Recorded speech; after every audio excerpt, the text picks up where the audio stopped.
still land on my feet, and nothing can shake me, 'cause I know life took a hold of me. I never. This is where I am destined to be. I'm not ready to give up. I believe in the miracle of life. Life's a play for no rehearsal. Learn quickly, they'll come for your role. Games can play, can't take it personal. 'Cause the devil is a liar. I'm telling you the truth. It's all in what you do. Some things you gotta do. It's fight for millions.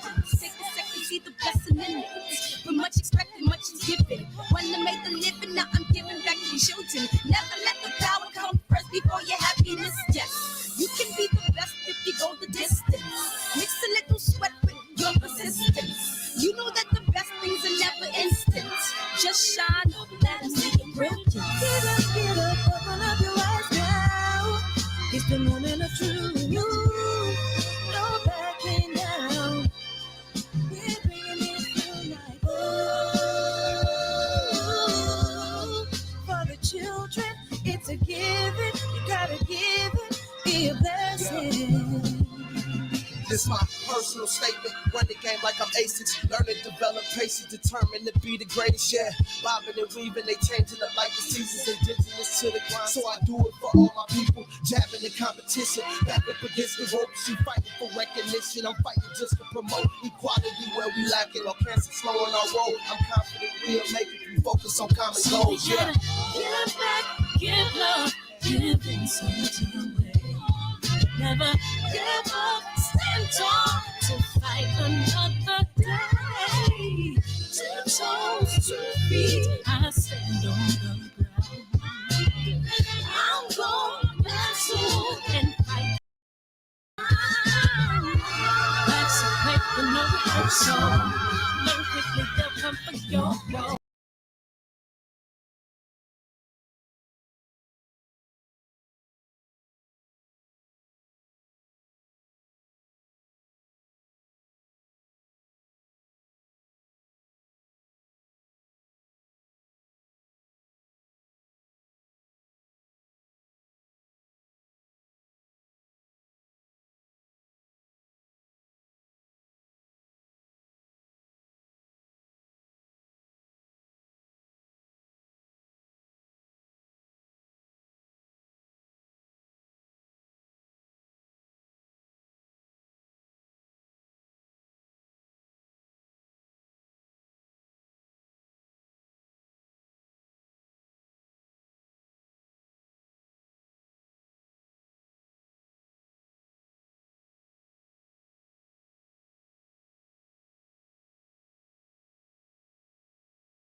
All right, it should be sound now. Yeah. Can y'all hear me now? Sound is good? No sound? Shit, no sound. Is it sound now? It should be sound now. Okay, good. It's sound now. I had someone do my settings, but I'm gonna change that. We're gonna have to deal with it on this show. All right. We're gonna have to deal with it on this show as it is. I know it's too dark, and I'm gonna work on that once the guests leave. All right. I know it's a little bit too dark. I'm looking dead at it. But it's okay. I told you, man, we are work in progress, man. We gotta know how to master the fucking I gotta figure out how to I was playing with the settings and shit, and it's a little too dark, but it's okay. We're gonna work it out. All right. When the guests leave, I'll lighten it up because I just tried to do it right now. I know you can barely see me, but I'm gonna fix it when the guests leave because I don't want to mess nothing up right now. Because everything got to be rewired and reprogrammed and all that shit. Don't worry about it. We'll fix it later. All right. I promise you. All right. I promise you we'll fix it later. And I know how to fix it, but I ain't taking no chances because we have a guest tonight. If we didn't have a guest, I would do it in real time and we would figure it out. But the guest is here. The guest is here. The guest is here. How you doing? How are you? Oh, good. You're a little bit low. You're a little bit your volume. Can you hear me? Yeah, I can hear you. Can you okay, hear me? now we hear you just fine. How are you? How are you doing? I'm good. I'm good. Thank you for having me on. Oh, no problem. Before you got a new single out. It came out Valentine's Day. Is this for the lovers or the single people? Which one is it for? It's for both. You gotta just have either you can be, sexy with a couple, or you can be by yourself and just want to move. But yeah, Until I Lose pretty much means up to the light. You want to dance until the sun comes up. So I mean, it could be for anybody. If somebody's just jamming, or like I said, some couples are up into the light, then hey, it's for you. Yeah, I was trying to figure out because I know we have a bunch of men in the barbershop that probably want to audition for the lead male role. So how can they audition to be the lead male in your next video, your next single? Oh my goodness, I'm always looking for men because I have a lot of songs dropping this year. So if y'all feel like you got it, then I'm saying, let me know. Send me a DM, gotta be strong though. You can't be scared because when I make the moves, you gotta be like, all right. Well, we got a handful, man. We got Champion Heart, Drew Titan, man. We got a whole bunch of them, man. And they may want to be men, you know what I mean? And do they spit they shit right now? You know what I'm saying? That right? Okay. Yeah. So artistry, right? Yes. First of all, are you into boxing at all? I do like boxing. I'm not where everybody knows what is it that main person or this and that. I'm more I'll say UFC. UFC. Okay, good. Cool. I just don't know the popular people in boxing. Okay, because the host is gonna we have another host. He's gonna call in about 15 minutes, and y'all can go ham on the UFC. So, are you a Conor McGregor fan or John Jones fan or are you talking about with UFC? Yeah, you at Ronda Rousey. Yes. Okay. So I have a little story with that. So I'm originally from Tacoma, Washington. Yep. I actually went to high school with Demetrius, Mighty Mouse, and then with oh my gosh, I just her name just went. You said Ronda. She always would fight her. Misha Tate. Yeah, I went to middle school with her. So really? Yeah. So it's there's a lot of people that come from USC that come from Washington. I love watching them. That kind of made USC a little bit more better. So. Someone super chatted something, but we're gonna deal with this the second hour. We're gonna work with the guest the first hour. So Charlo can ask. It's a boxing comment because it's mostly a boxing show, and then we bring guests on because we had to pivot because of quarantine.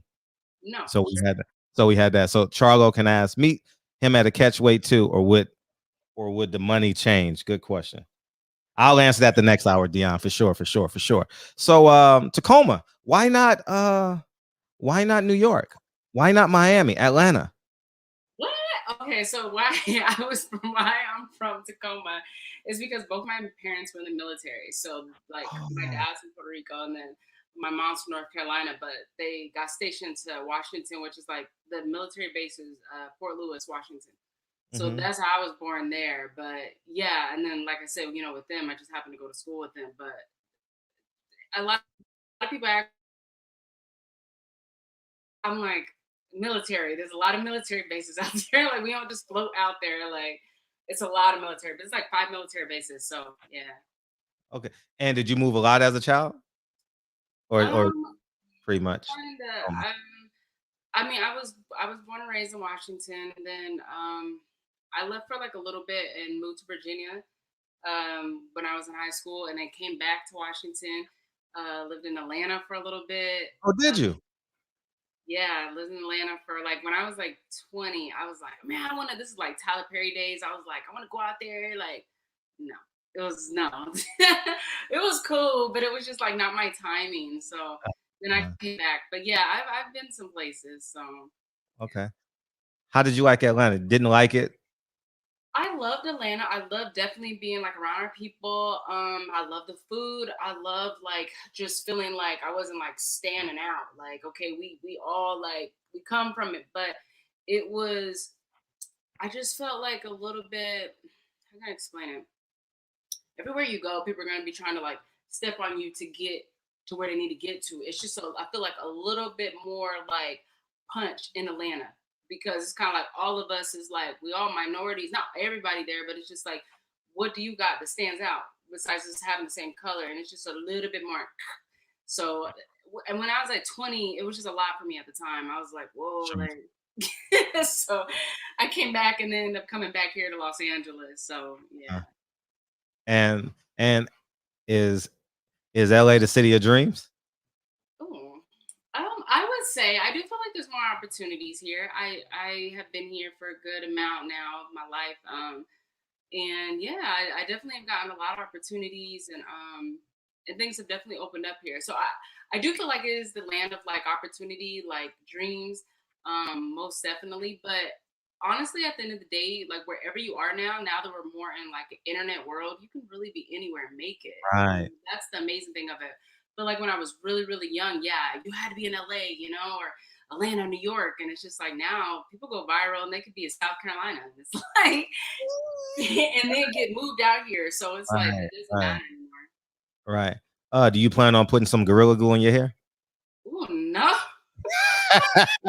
no.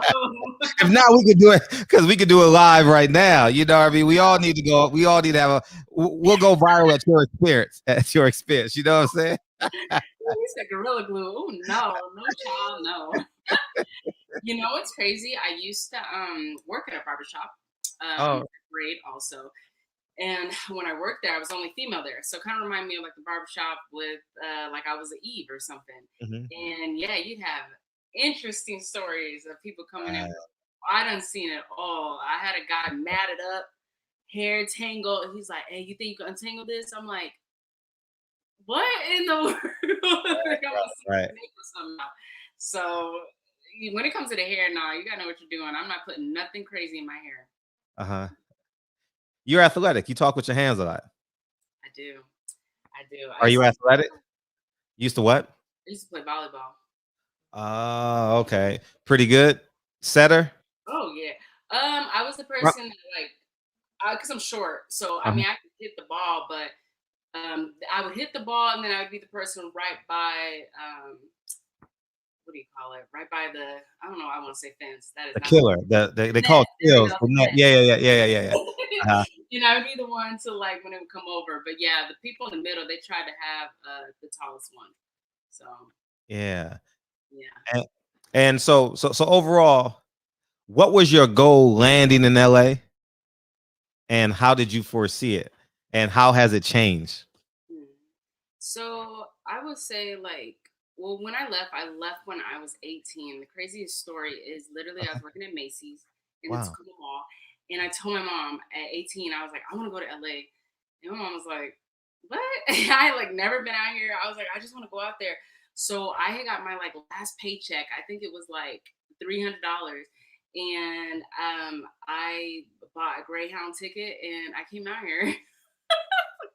It's like the craziest story. Like I didn't know what the heck to think of. But when I came out here, it was just a thing. Like I've always been definitely multi-talented. Like I've always been that girl that like would do talent shows and love to draw and be in art and see just everything, do hair. And I just felt like it wasn't there. Like back in the day, it used to be more like if you were a fashion model, you get kind of popular in Washington, or what would be Grey's Anatomy was popular, but Right, even right. that they like filmed, they cast it out here and then filmed out there. So it's just like that was it. And I was just like, man, I want to do so much more. So that's when I left and I came out here and yeah, I just wanted to pursue everything that I felt that I do good and perfect it. And I just felt like I couldn't really do that there. I mean, most people work and come home.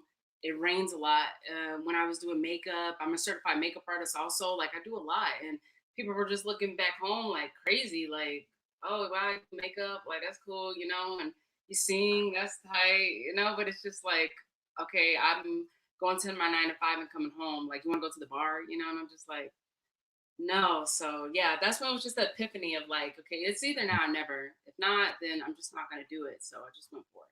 Did Did you you have any any um friends friends here? here? No. The only person that I knew out here when I first moved when I was 18, my ex-boyfriend, his brother and his girlfriend at the time lived out here. So they were like, you can come out here and stay with us. And mind you, that I have not been in a relationship since I was 18. By the way, that always kind of throws people off, but it's very true. So it's a little awkward, but it's very true. But yeah, I stayed with them for like 3 weeks, and he was like, "You gotta go because my friends are coming in town." I was like, "What?" Like literally, I had to go. So I done been through it. Like trying to live out here, that was really crazy, really crazy. So I done slept in my car. I done just it's just crazy, trying to just stay out here. And finally, my mom was like, "You need to come home if you're going through that." And I was just bawling because I'm like, I'm giving my dream up. I'm like failure. And I've gone home 3 times, and yeah, this is like the last time I was 25, and I was like, you know what? I'm not gonna give up. I'm gonna do this one more time and try to get out here. Wow. And I came out here, and I've been out here ever since. So yeah. And you know what's funny?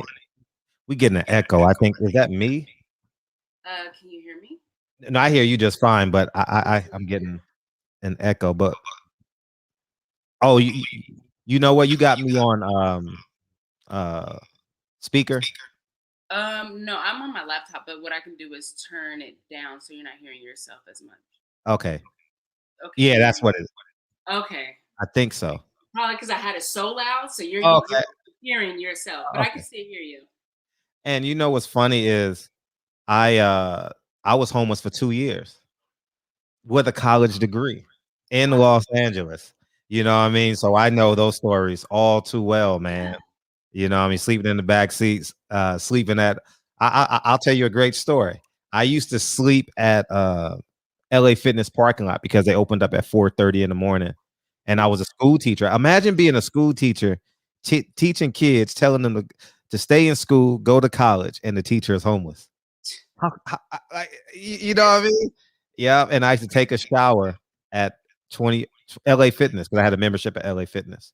Wow. Mhm. Yeah, I definitely know those stories. I mean, when I had left and went to Virginia, when I was still in high school, the reason why we had like a really bad snowstorm in Washington, and my mom ended up losing her job because she couldn't get to work. Mm, I mean, it was like a storm that lasted for like over a month. It was one of wow. our hugest, like really bad winter storms, and my mom couldn't pay the rent or anything like that, and we had to go. And so we stayed in a shelter, and then I think you can only stay in the shelter for like a month. And then after that, we drove from Washington all the way to Virginia, and we didn't have like no place to stay. It's just crazy. But I think people need to know like the ups and downs, the happiness and the pains of somebody's journey, because people just look on the outside, like they'll look at me like, Bree, you live like this or that, and I'm just like, dude, like if you only knew, there were so many times where I was like, I felt like just giving up, because I'm like, it was rough. I've had people close their door in my face, or people, hey, can I at least get like a couch to stay on? And they're like, no, I'm sorry. I'm like, I don't have money to go back home. Just crazy stuff that it's like a lot of people give up. They're like, or they just don't want to go through that, and but I feel that when you do, it feels good and empowering and strong, because then you can familiarize yourself with people, and Right. people can familiarize themselves with you. If I was just perfect and never went through anything, who wants to hear my story? Like they would be like, because everybody's going through something or have gone through Right. something, whether if it's lost someone, homeless, anything. So yeah, I definitely try to, as much as I can, even with my followers, talk to them and let them know, like, I'm normal just like you. I cry just like you. I go through Right. stuff just like you. I feel sometimes I doubt myself. Like I'm normal. I'm not perfect, but what has pushed me through those times is being my own cheerleader a lot of times when I had nobody besides God, but like pulling me out of a dark place and being like, you didn't come this far to just give up. Like, come on, So I love hearing that, because it's you definitely don't feel alone. You're like, okay, cool. It's not just me. So yeah, that's awesome. Was God a part of your life back then, or is he or her a part of your life now? Like, Oh, for sure. Like I said, my mom is, my mom grew up with my mother, and she's from North Carolina. So all like church belt, like I had to be in church. It's funny because I actually seen this meme, and it was like when black kids, like they know this sound, and all of a sudden they're like sleeping, and it was just like Kirk Franklin or something comes on, and you just know it's church time. You're like, man wants to go to sleep. It was just funny because I'm like, that was my household, like, and she's like, come on, it's 9 a.m. Like, we got to go to Bible study. Like, so yeah, I grew up in choirs. Yeah, with the whole thing. So very important to me. I'm not perfect or anything like that, but that's something that will always be my core center, and my foundation is God. Like, I don't. This is a lot of stuff that I've gone through that I'm like, besides my mother, I'm like, yeah, right. there's no way that I could have pulled myself out. Like, if it really wasn't for, I feel like his love and just the spirit of like, I made you on this earth for a purpose, and we only have one life to live. So if you can be about your purpose and, use me through like being a vessel to other people, because we can't be perfect. How can he use anybody and we're perfect? It's just no way, So yeah, I definitely try to shine as much light as I can to other people through the journey that I'm going through. If they're going through that, they wonder, like, how did you get through that? It definitely was God. So What was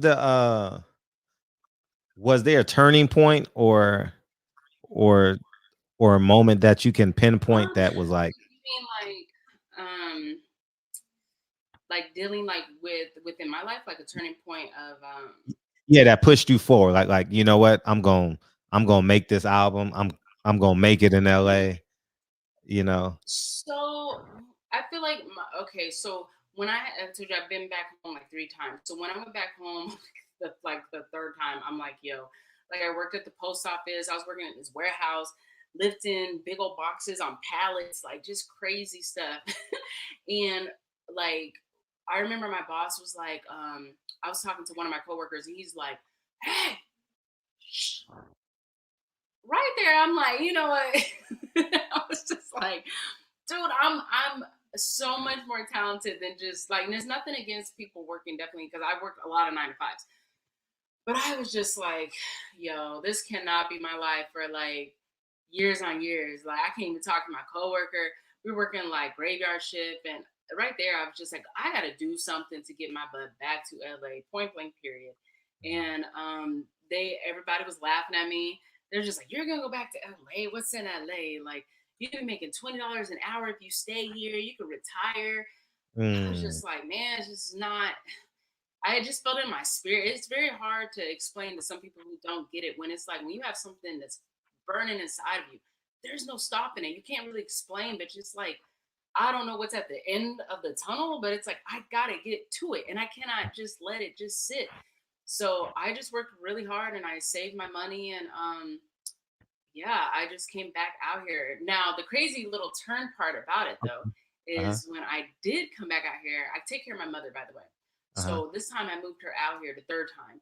And we got on an Amtrak train, got all the way down here because I had talked to this apartment company. They were like in LA, they're like, okay, cool, you can get an apartment, just put a deposit down. I'm like, awesome. I get down here, we stay in a motel for a couple days until the apartment's ready. Turn on the TV, up what is it? It said rental apartment company, people mad, they lost their money, a scam, they've closed down their doors and nowhere to be found. And it's the same company. I was like, like, oh, and I just looked at my mom like, oh my God. Like, so I mean, I done had a lot of like, oh, bitch, what you about to do now? Like, kind of thing. But yeah, that I mean, I would say like at the post office was my like, you can't give up, and that's what I told you. I think I was like by that time like 25.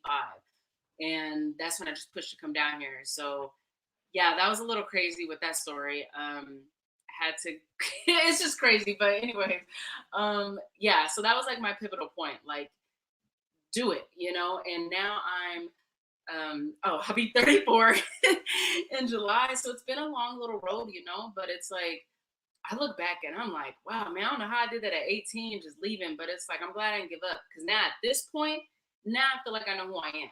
Now I Right. feel very confident in Right. myself. And now with me singing, a lot of some people that don't personally know me are like, wow, I didn't know you sing, and I'm like, I've been singing for years. I was in a girls group, just all kind of stuff. And worked with people that were manipulating me not being able to get in the studio and do this and do that. And it was just a lot of the devil just trying to put stuff in front of you to not be able to get your stuff accomplished. But I feel I'm at the point now where it's like I've gone through so much that I'm like, there's nothing that can really break me. Like, bring it. You know what I'm saying? Like, I'm gonna get it done with or without you now. Back then I wouldn't be able to say that. I'd be like, I need you, but no, I don't. So yeah, that was a pivotal point. I feel like probably like at 25, like, nah, let's do whenever. Like, you gonna get old one day and you don't wanna wish Right. coulda, woulda, shoulda, you know what I'm saying? So yeah. And what was that success in LA that said, okay, this shit, the train is on the railroad tracks and going in the right direction? I would say, hmm, okay. So I'm gonna start like the little one and then it just go poop. So when I when I first came out here when I was 18, I got on MTV. What was it? I went against like 400 people with so many people. I don't know how they picked me. Mm. Parental control. So I got on parental control, and I just thought I was like, so I got on that, and Uh-huh. then after that, it just started trickling. Like people just started kind of hearing about me. I was like, okay. But I feel like my biggest point was honestly like when I got on the Steve Harvey show.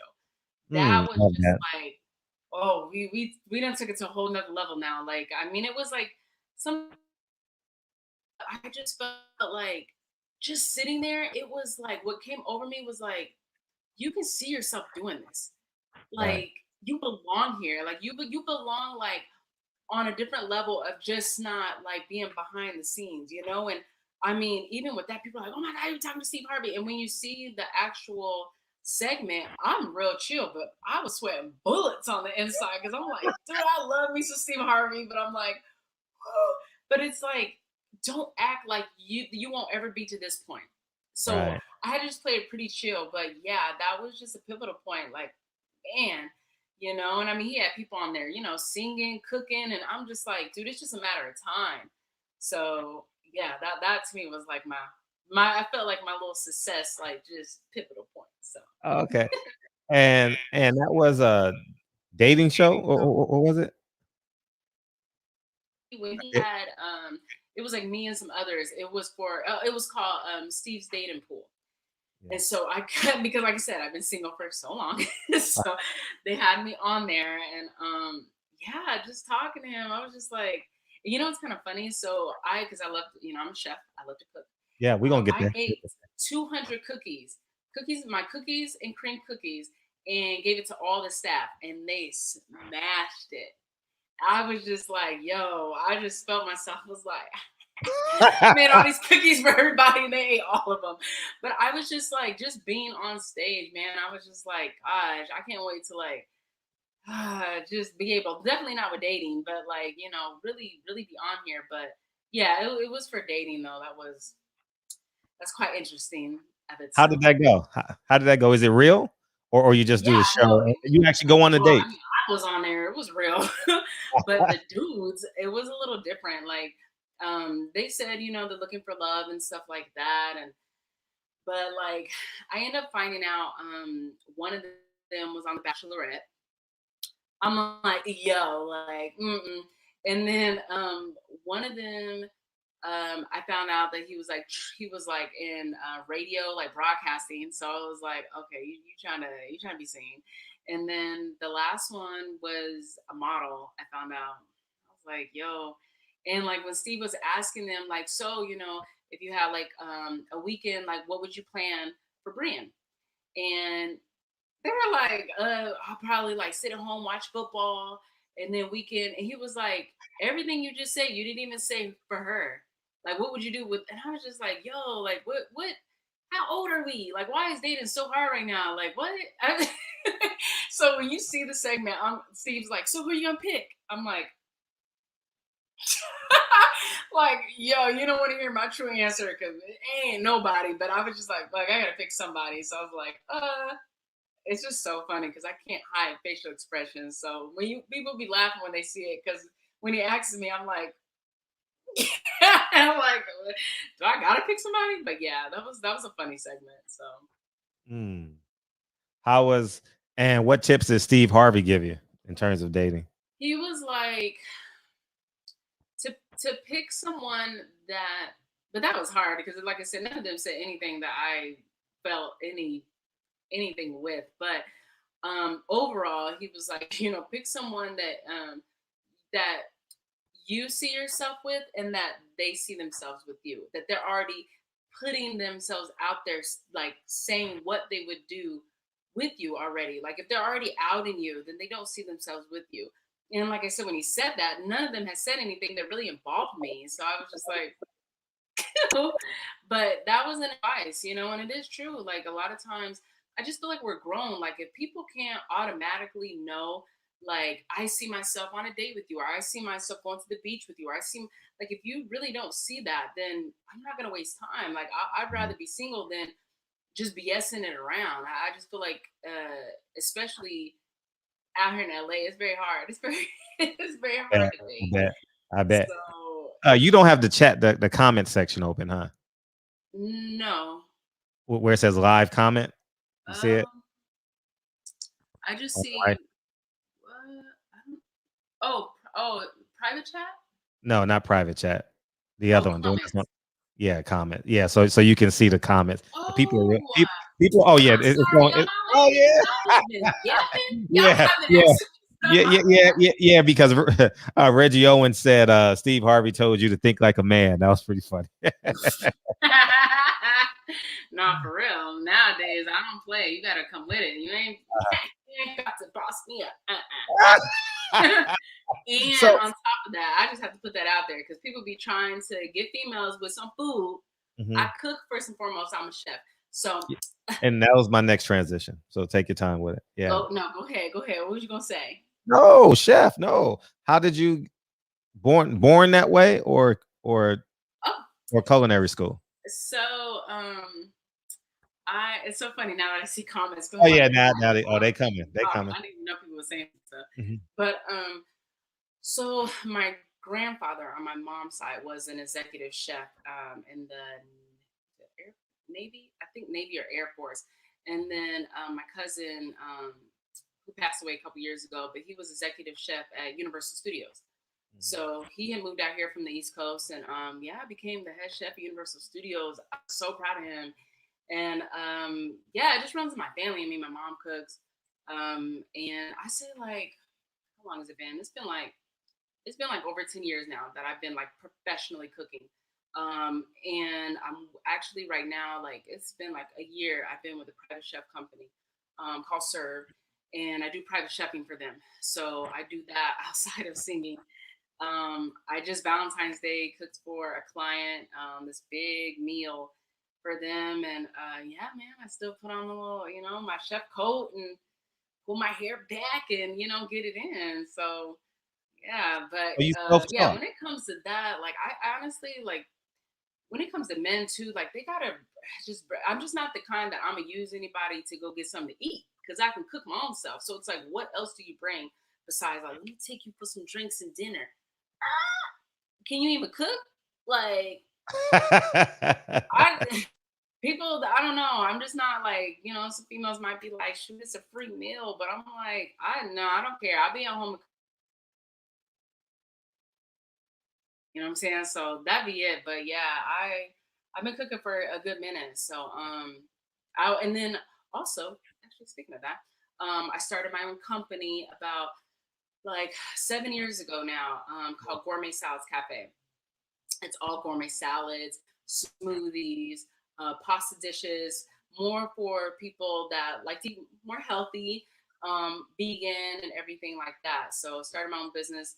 It's been a little bit hard because of pandemic, but yeah, started my own business and doing that too. So I do a lot. A So lot. you so that's on the pop-up shops and all that? Is that Yeah, like I was doing meal preps for people because a lot of people wanted different salads that um so that not like I said, it's kind of changed with COVID. But yeah, that's what I definitely was doing beforehand. So yeah, hmm. it's cool. Yeah, that's awesome because in order to be where you want to be, you kind of got to create it. You know what I'm saying? Yeah. And you've definitely created. You went to the chat now. Oh yeah, the chat. Hey, they gonna come for you. The chat will come for you. You gonna get thousands of comments. They I definitely. know somebody said something funny. Oh, he said, "Are you the male?" I'm done. It ain't that easy. Nah. So So 18 to 34. Why do you why do you think? Because it's mostly men in here, and I know they want this question asked. You're 34 and 16 has been maybe 15 years since you've been in a relationship. Why? that's funny. That's what Steve asked me. When I was on the show, it was 13 years that I had been single. He was like, "Why?" I'm like, "Because it's like, it's okay." First and foremost, I will say, after I was 18 and me and my ex had broke up, I moved out to LA. We broke up because of that. By the way, we were going out for like I was like 17. We went out for like yeah, like a year and a half, almost 2 years, and I was like 17. Yeah, going on, yeah, 18, 19. But I just, when I was younger, it didn't bother me to be single. Like, I mean, because time was passing by. I moved out to LA and then I went to Atlanta. It's like I'm 20, 21, 23. I'm like, I don't like want to date right now because I just want to like get some stuff accomplished. Then it was like, okay, I'm 25. I'm like, hey, I'm like that halfway. I'm just having fun. Then I'm like 27, 28. I'm like, whoo, I ain't been with like I had a boyfriend in like a minute, and then it was like then when I hit 30, I'm just like, yo, and I'm seeing now people that I grew up with having kids and getting married. I'm just like, then it started hitting me a little bit like, wow, I've been single for quite a while now, and now, yeah, I'll be 34 in July, and now it hits me. I think as a woman, like the clock is ticking a little bit, but I still feel like I have so much accomplished, but I definitely have my times. I just feel like the guys that I have liked in the past or really cared about, I feel like on their end they weren't ready, and I still feel like that with guys that I kind of come across. They think they're ready, but when it kind of comes down to it, it's like, and that can be whether if it's like ready as being in a relationship or ready as financially or ready as like, and then when you really have to think about it, it's like, yeah, I'm not really ready, or even just giving up the fact of talking to other people. Right. Sometimes some guys, it's like there's so many different options out here. It's hard, and as a woman, you feel like you have to show so much of yourself. Hey, pick me out of like 10 girls, and it's just like I just don't have time for that. Either you see my genuineness, you see my talents, my independentness. I take care of my mother. I have my own car, my own apartment, no roommates. I take care of my mother. Like, yo, like I take care of a lot, you know, like all the groceries, if she needs anything, any of her medical needs and my stuff. So then when I meet a guy and then they look at me like, you know, I've been on dates and, you know, I'll get buy my food or not buy my food, but like order my food and stuff. I had one dude and he was like, oh, yo, dang, it came out this much. Yo, like, what? I just getting all like, don't take me out if you. It's just like, I'm just like. Should have cooked. He should have cooked. You know, I pay this on a normal to make sure 2 people are good, me and my mother. And if you're struggling right now, there's nothing wrong with that. But don't come at me like, yeah, you know what I'm saying? And you know that you can't take care of stuff on your own. So it's just, I just feel like it's just been years and years just kind of dealing with that, you know, and that's fine. But it's just like, I'm just not going to settle. I'm just not, you know, so yeah. So what's your take on Kevin Samuels? Kevin Samuels? Oh, yeah. You haven't. Oh, you. No, what'd he say? No, Kevin Samuels is a dating guru. He's real popular right now. Never heard him. Oh, you never? Oh, yeah. You'll definitely enjoy him. DB, what's up? That is what it do? What it do? The better host is here. Oh. Yeah, yeah. Don't believe him. Don't believe you. I'm the troublemaker. How you feeling? Oh my gosh, this is gonna be interesting. This is gonna be funny. What's up? Oh man, feeling like $1 million with $3 in my pocket. Yes, indeed. Oh, yeah, so I've been listening intently, and the first thing I want to talk about is my pride and joy, my passion. You start talking about MMA and the UFC, so I want to know who some of your favorite fighters are. So I was telling him before, like I went to school with Demetrius. His nickname is Mighty Mouse, and then Misha Tate. What's his name? What's his last name? What's his last name? What's his last name? Right. I think it's Demetrius Samuels. I can't remember his last name because we just always used to call him like Mighty Mouse. So, and I just know. Oh, okay. Is he a really big guy? Like big white guy? You said what?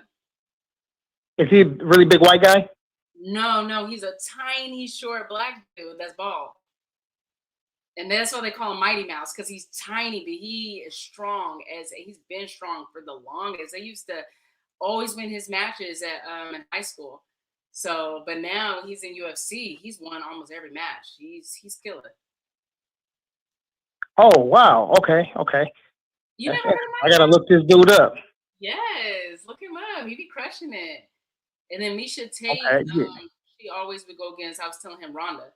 So I think like one of them had kind of blew up and got popular because Ronda had bent her arm so hard that it like popped out of socket and it was just hanging. I was like, again, beast mode. It was crazy. I was like, damn. Oh shit! You said bent the arm. Oh, you said what? You said she's a contortionist. She bent her arm. I mean, Ronda, she be getting it though. She's definitely popped some arms out of sockets and legs and the whole thing. But she's pop locking. Okay, she's a dancer. Okay. What kind of dancing you like? That's his name. There we go, Demetrius Johnson. There we go. Thank you for that. Thank you. I can't remember. Oh, Demetrius Jackson. Oh, I think I saw him fight before. Yes. Okay, cool. Yeah, I gotta check him out. Yeah, I'm from Tacoma. What'd you say? No, people were like, "You don't know who Demetrius Johnson is?" Yeah. I'm learning MMA. I love it, man. I'm learning the sport though. You know what I mean? There's a lot of fighters, so there is. I'm not perfect either. Like I definitely know them because I went to school with them. But yeah, but I'm definitely gonna look up Demetrius Jackson. He sounds like an awesome fighter. If he's from your area. Yeah. Good stuff. What's your most memorable fight? With Demetrius or with Misha? Yeah, just in the UFC or an MMA period. see, the thing of it is, I don't know everybody's names, but I have watched some that, like I said, when there was there was this black dude. Oh, and I remember, I forgot who he kicked, or maybe he was white, but his leg just like bent. And after that, I was like, yo, I can't look at this stuff no more. Like, ew, it was so popular, like all over. I think, yeah, everybody was sharing it. His leg just like went in half. Like he tried to kick real hard, and it just. Oh yeah. You're talking about when Gabriel Gonzaga kicked Mirko Krokop and bent his leg back, or it's probably when Anderson Silva was kicking at Chris Weidman and broke his shin. Yeah, I was done after that. I don't think I watched it after that. That was nasty. So yeah, I love it. Yeah, well, yeah, we're gonna have to catch up on some fights. So yes. I'm gonna talk about some more serious stuff right there. You got this song called Hasta Lay Lust. You said Hasta Lady Lust, what? What's the name of your song? Hasta Lay Lust? Hasta Lay Loose?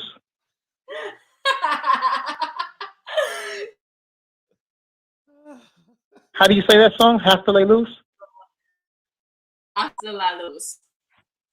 Oh, what does that mean? Well, we gotta hear you say this, because you gotta say it right. So Hasta La Vista, baby. No. Like Hasta, but you said Hasta, but they got an H in the front. Hasta La Luz. Loose. But why does it have an H in the front though? You said Hasta. Hasta. Like Hastafarian? That's the. I'm done with you. Yeah. Oh, so what does that mean? So your real name is Luz? Oh no, that is not my real name. My real name is Brian, and then my last name is Chaviis.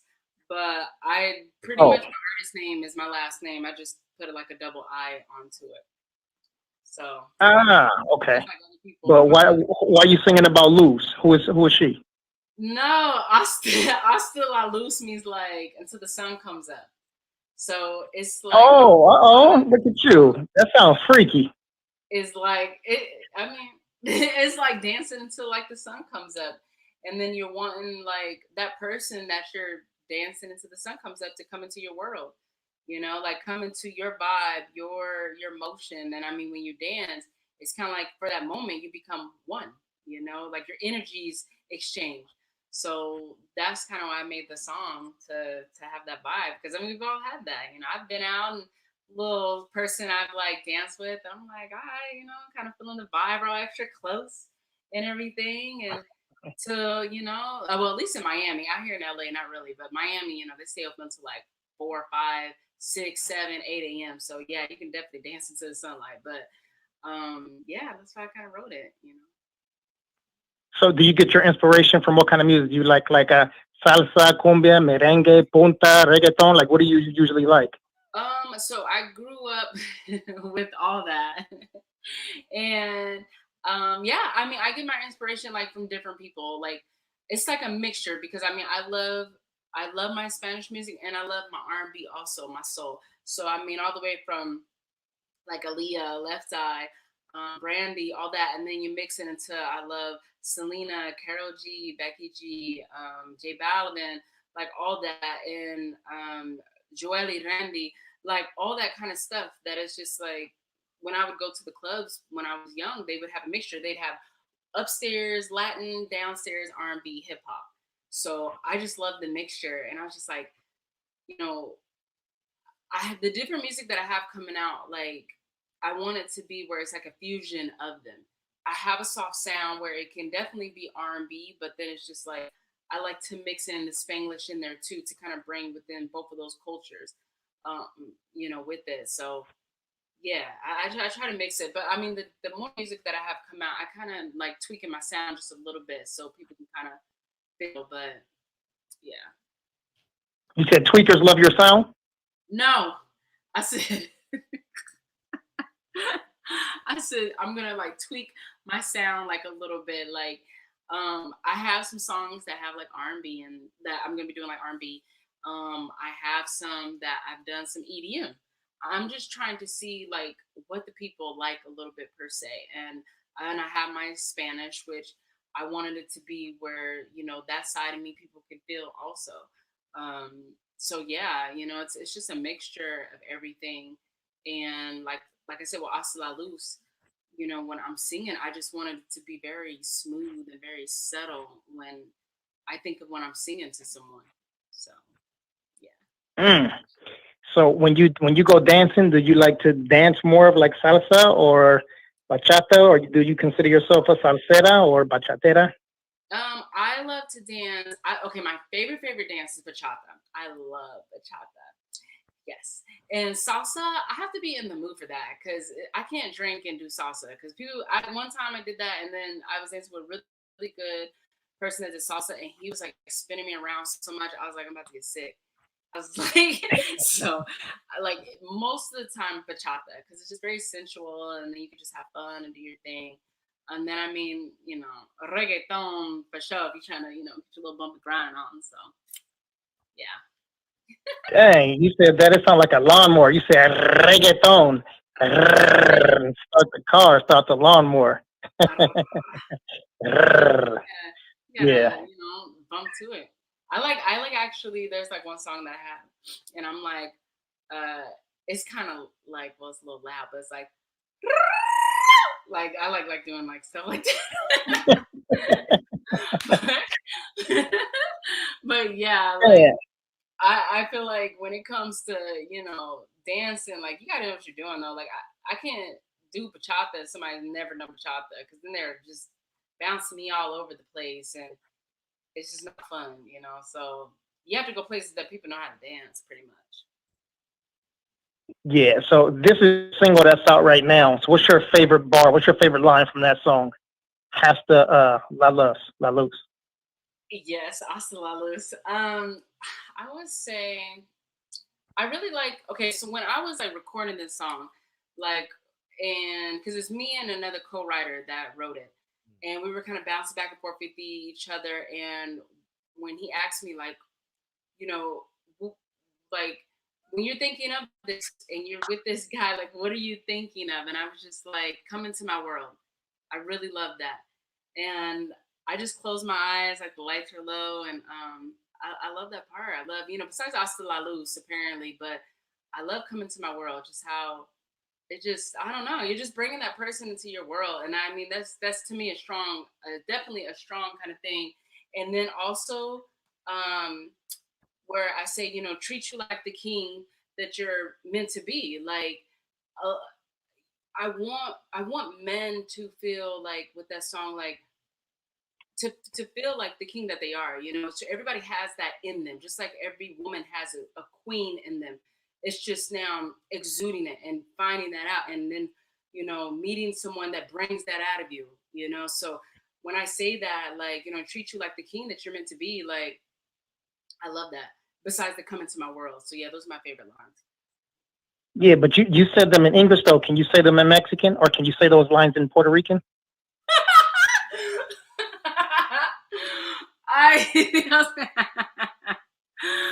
Oh my god. You said in Mexican or in Puerto Rican? You mean Spanish? Yeah. Oh, but I didn't know you were from Spain. I thought you said you were from Puerto Rico. My dad is, yes. Like Yeah. Benamundo, like come into my world, But like, because okay, like whether if you're Mexican, Puerto Rican, Cuban, Dominicano, whatever, like we all speak Spanish. So. Oh, okay. I might have to learn one day. You're going to have to teach me some of that. Oh, goodness. Mr. Finesse says, salute Fred, salute Queen. Thanks for joining us. More beauty in the shop. Amen to that. Well, thank you, Mr. Finesse. I appreciate your compliment. Yes, indeed. Yeah. Yeah, but yeah, can you say those lines in like Puerto Rican Spanish? We know you have talent, so we want to hear you hum a tune. Oh, how you said hum a tune? Yeah. He said, leave her alone, bro. The comments are going crazy. This is hilarious. So like, let's see, para Osceolos. I'll start off. Okay. Baila un poquito, acércate a mi cuerpo, no falla, si cregas, baby, bring your body to me, papi chulo, bring you to me, go loca. Like I wanted it to be like when you see a dude like and they just Hey, so fine, you feel like you about to go crazy, like you just like, woo, I Lord. I So did when right I now. My shoes just popped off of my feet just now. They just shut off of my feet when you start singing. and then you gotta come into my world. I want you with me right now. What is it? Treat you like the king that you were always meant to be. It gotta be like lovey. I feel like that's missing nowadays. You know what I'm saying? Like, say what you would like from a guy. Say what you want to feel from a guy. Same, with a woman. So, yeah. Now, for a song like that, I'm glad you said that. For a song like that, that's considered what kind of style is it again? Oh, it's like, I mean, it's Spanish, but it's like poppy kind of Spanish. My brother Marvin said, "Is that like the same lane as Cardi B?" I mean, she's more rap. Yeah, she's more rap. Okay. Like, I mean, she's she does Spanish too, but yeah, she's more like hard rap. Even when she does Spanish. So, with me, I'm So, more like singing it per se. so the two styles would be combined would be considered what? Um, I mean, like it's like a Spanish fusion, like Hmm. because you So can't really how say would I it's dance to that though? Like, how would like somebody it's dance hard. to that? I can't even like mix that in. It's just like it's just Spanish. It's just like Carol G. When Carol G like she sings like a low, but it's still poppy. It's not like a reggaeton as much, but the beat is in there. Like the beat of Hasta La Luz has a reggaeton beat, but it's not like all like it would be like reggaeton, kind of thing. Yeah, I got to get some culture inside of me because I don't know how do people dance to that. Like, can you show me? Ooh. Like, what kind of moves? What kind of moves do people do to that? Like, is it all hips or is it just shoulders or do you just move your head back and forth? Like, how do people move? Oh my gosh, you said this is supposed to move. I mean, you're supposed to, kind of wind your hips a bit. I'm sitting, so it's a little bit Wait, let hard me to let me fix stand. my screen. I can't. But Do it again. Do it again. I can't see. I'm done. um, it's so you like wind your hips like as you're dancing. At least for females, and not so much men wind their hips. But I would say, wind your hips a little bit, move it a little bit, like just slow over, and then there you go. So, but Okay. All I'm right. All right. actually You got your little. So you like the Spanish Aaliyah, huh? challenge where I'm going to be giving away money to the best Uh like oh. TikTok videos. They can be creative, so it could be male or female do it. I don't want it to be like okay, only females can do it. But yeah, I'm gonna be giving away money, so I'm gonna be announcing that probably within tomorrow or the next day. So you guys stay tuned for that. Okay. Yeah, to Osceola Loose. So I mean, you could be doing even if you have a baby that's just rocking. Hey, bring it. I like it. I like it. One of my brothers asked about Amar La Negra. What you thought about her, and if you thought about doing some work with her. Amara La Negra. Yeah. Um, I love her. I love her energy. And I do love her music. Actually, when I was younger, I had her like all up on my playlist because she has one that's like it's called Ah, but it's like ah, and like she just she got it with twerking and stuff like that. So I love her energy. I would love to work with her. I think I do love being like I'm all for the whole like Afro Latina or Afro Latinos like community. I feel like we don't push hard on who we are because the thing of it is it's like people need to know when it comes to within there's so many like levels to it with being Afro Latino. It's like with her, she's tried to kind of push it out like I'm Dominican, but I'm dark skinned.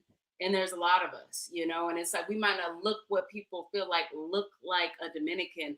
And it's not a lot of people's fault just because with media, they show Dominican, even Venezuelans, Puerto Ricans, all these like J-Lo, like light skinned, like they look a certain way. And it's like some of us are half and then some of us are full and we still look like this. Like, so I would love to work with her to exert that also, and besides like her talents with singing and just her vibe on stage and everything. I think that would be really dope.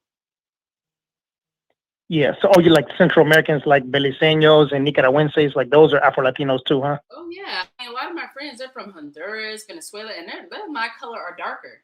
And but people don't see that. Wow, he's Honduran. Yes, and he's dark skinned. But it's just people don't see that. I've seen Salvadorians, everybody in within whether if it's central, I don't care if it's the islands, like be a dark, medium, light. That's just what it is. People have to get used to that. And hair type is going to be different. I've seen Mexicans that are black Mexicans and they have thick hair and they look like light-skinned black guys and they're from Mexico. It's just the part that they're from. It's like it has a little bit more African heritage with it, and there's some places too that have Asian heritage. People, it's got to be deep. We're all mixed up, the boats went everywhere. Like you can't just, it just to be light-skinned and this is Latino. No, it's not, I understand. Earlier you were talking about dating. You said that you were single. First off, is that a chastity belt that you have? A chastity belt. It's like, I don't know if it's called a chastity belt. It's just like a little belt thing that came with the shirt. A chastity belt, I'm done. No, I don't think so. A chastity belt. What does that look like?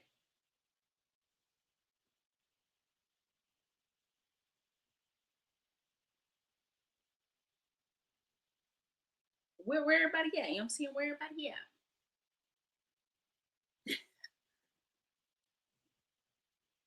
I think I'm lost, Fred.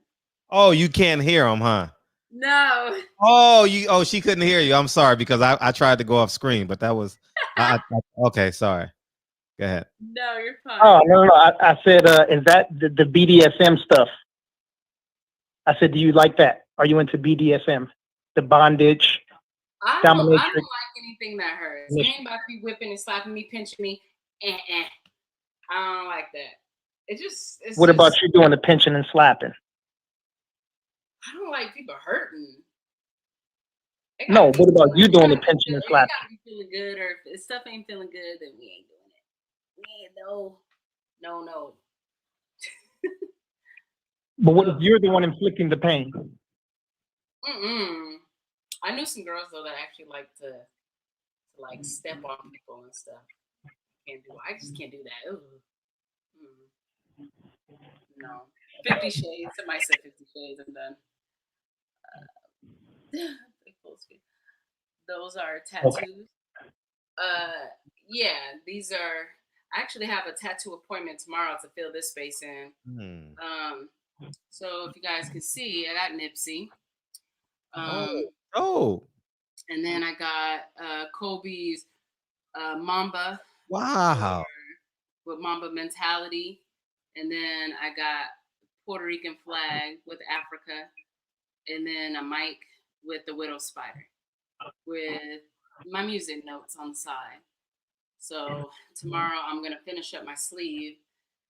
But yeah, I got, Nipsey because, at least for me, what it meant for me to get him on me is definitely hustling. Like I've been hustling for a long time, trying to make, I feel like my dream happen. And it's so awesome to hear him going from selling his CDs, trying to just hustle with his music. He never gave up, never, and then he always wanted the best for his people. and he just never let anybody tell him no. He wanted to have ownership, and I just all that I'm like, I always want to look at that and remember that. Like, he might be gone, but like remember that. Like you're doing this for a reason. Like, it's just when people try to tell you no or you can't this or you can't that, like keep it going. And then too, to stay humble and be for your people. Be, and that's what when we were talking about earlier with being homeless or doing this or or this has happened or I've lost people. Um, people personally. How can I even explain? I've lost people being murdered, just all kind of stuff, and I think when I think of when I got this Nipsey, it's like through all the crap that he went through, he just hustled all the way to the top. So that's why I got him. And then, sorry, I'm a Cancer, so I just cry easily. But and then why I got with Kobe, the Mamba mentality, it's just because it's like like I was telling him earlier, there's been people that have tried to cut me down, tell me I wasn't good enough, just crazy stuff, and it's just like is it as a human it breaks you down. You feel like you're not good enough, and to know even I remember I watched this documentary because I go hard. I don't just get people just to get people. Like I really know what they came from and why they are who they are. And with the documentary with Kobe, he was talking about when he was in Italy, for one example, and people were booing him. And when he was out there, and he just felt like crap, like if anybody's booing anybody, you feel like maybe this is not for me, maybe it's not it. Kind of thing. And the same thing, he just never gave up. When he started within his Mamba mentality, he was focused. And he said, once I created this, there was nothing that could stand in my way. And that's how I feel. Yeah, I'm a petite female that goes for stuff, and I left back home with nothing. But I'm so focused that it's just like nothing can try to cut me now. It's if you act a certain way or you move a certain way, I'm gonna move right after it. Like that kind of thing. So yeah, that's what I kind of got that, and then within my culture. So tomorrow, what I'm gonna get is it's like a rose that's gonna be bleeding. So it's like the beauty and the pain. So I try to get tattoos that actually mean something, not just like some random words or anything like that. Those are deep. Why was it important to put Africa on there? Just because it's like, I mean, I'm black, but I'm black and Puerto Rican, but that's the motherland for me. That's part of me. I'm brown. I definitely don't come from Europe, so I got that to be a part of it because it's like it's black and Puerto Rican, but like even within the Puerto Ricanness, like our roots is African, so that's why I got that also. Nice, I like that. Fred. So you said there's what did Jimmy Valvano say? He said laugh, cry, and what's the other emotions, Fred? Be inspired. Inspire. Okay. If you haven't laughed, cried, or been inspired, you haven't had a full day. Yeah. So you're welcome. I'm done. That's good. No, that's true. Don't be done yet. I still got a couple of questions for you. I still want to ask a few things. Yeah. So we don't know enough about you. We know about the music. We know about that. But tell us some of the simple stuff. Your favorite food? You said my favorite food? Yeah. It's kind of hard because I cook personally a lot of food. So it's like my personal favorite, I guess. Okay, if I can go through the chain, I love Asian food, and then I love Spanish food, and then it kind of goes down there, and then like Italian food and like blah blah. But do you want like a favorite dish? Like what's like?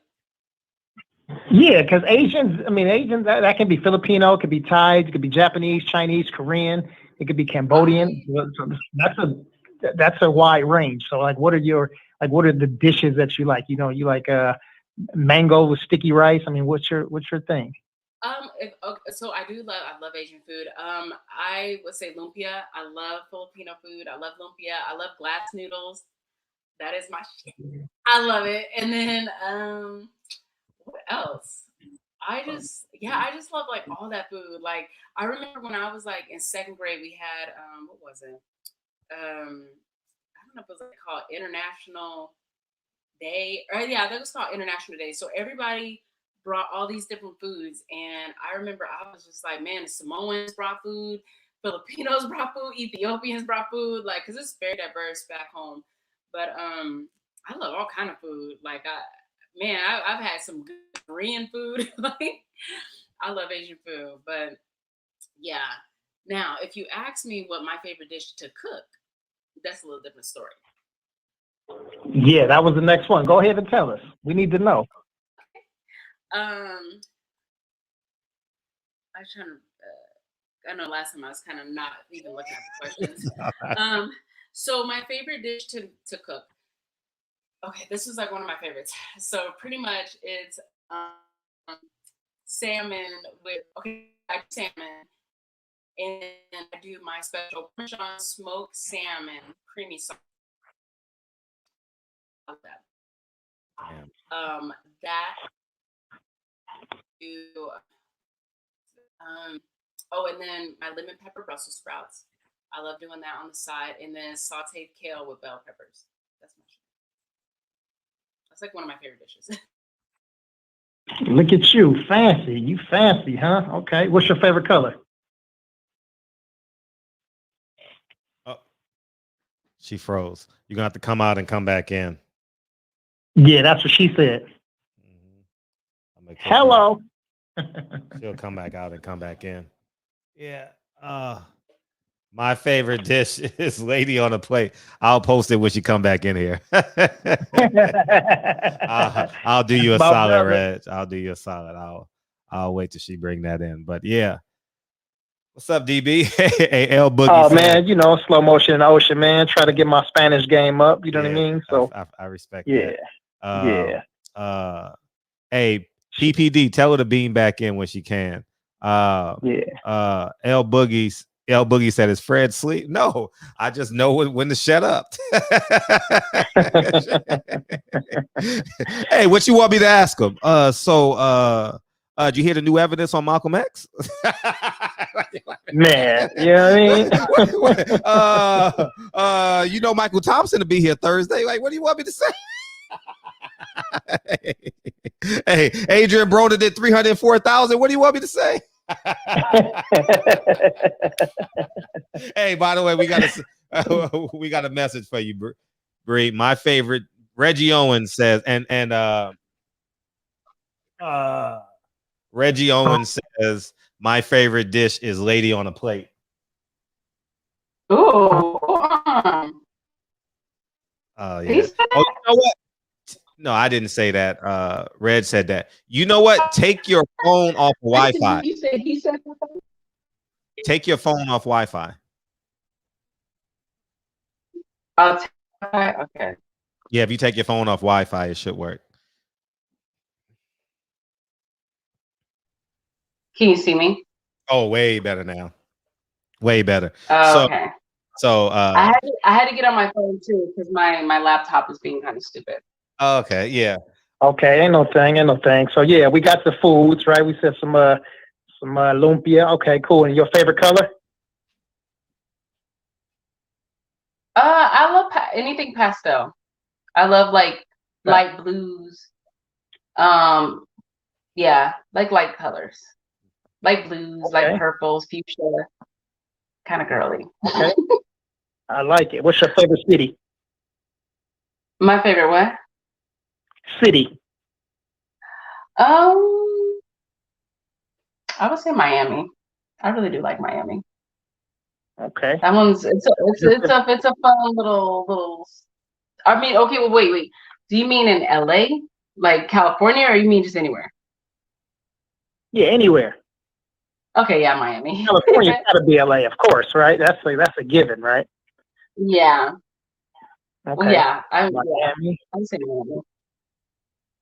Okay. And who's your favorite artist? Well, that's hard. Oh, I have a lot. I'm trying to break it down to one. I know. I would say Whitney Houston. Uh-oh, the queen. All right. Cool. What's your favorite position? Wait, what do you mean? What's your favorite sexual position? I just didn't want to put it on you at the barbershop, girl. I just didn't want to put it out there. That was like, wait, could have meant like position in like a sport or something. I'm even trying to down myself like that. But well, since we're taking it there, I would say from the back. That's my favorite position. From the back, though. Which one? Yeah.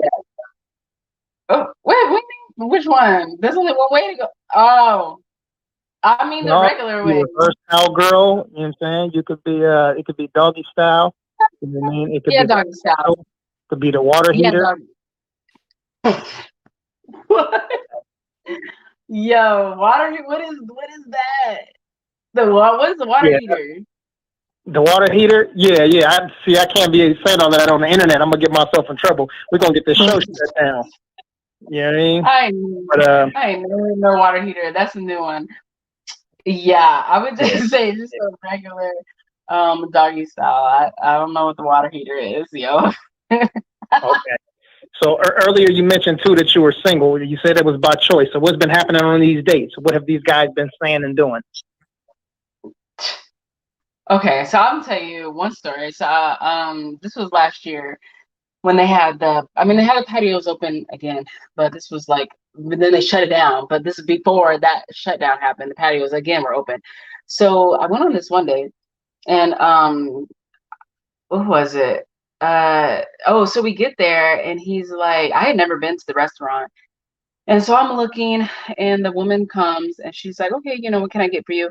So then he orders, and he's like, and I'm gonna get her the oysters. That I was like, whoa. Like, I'm like, wait. He's like, well, you're taking forever to order. I'm like, what? Like, how you? It was just so whack. I'm like, yo, like you're ordering for me and you're ordering stuff you don't even know. I'm actually allergic. Like I can't do oysters. And then he was like, can I get for us? He's like, can I get the chicken with? Then it had like Parmesan. No, not Parmesan. It had Dijon mustard. I hate Dijon mustard.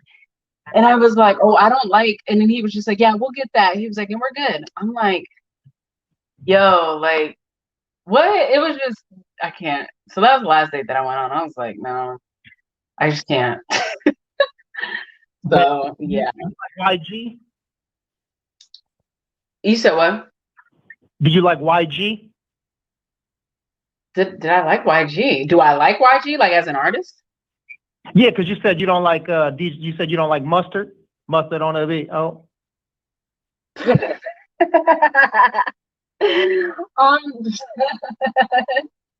Yo, you got me cracking over here. I'm done. I'm like, YG. I definitely didn't go on no date with YG. But yeah. You said mustard on. I'm done. Yeah, that was not the business with them mustard. No. Just checking. And what's your favorite body part on yourself, and what's your favorite body part on a man? I would say my favorite body part on me.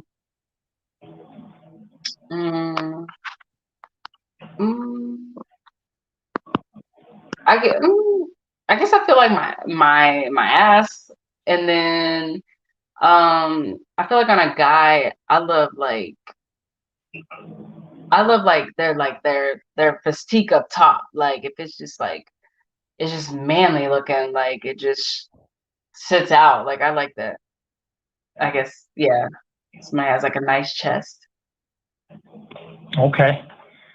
I like it.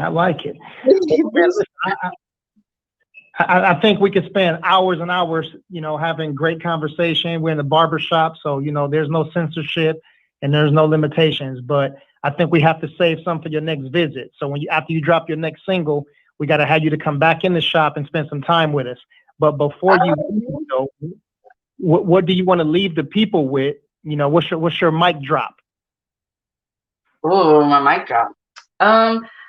Okay, well, I thank you guys first and foremost, you know, for tuning in with me. I know I'm like new to probably some people, so you know, thank you for that. I just want to say, you know, out there, like at the end of the day, like yeah, we've been going through this pandemic and stuff, but like find your purpose.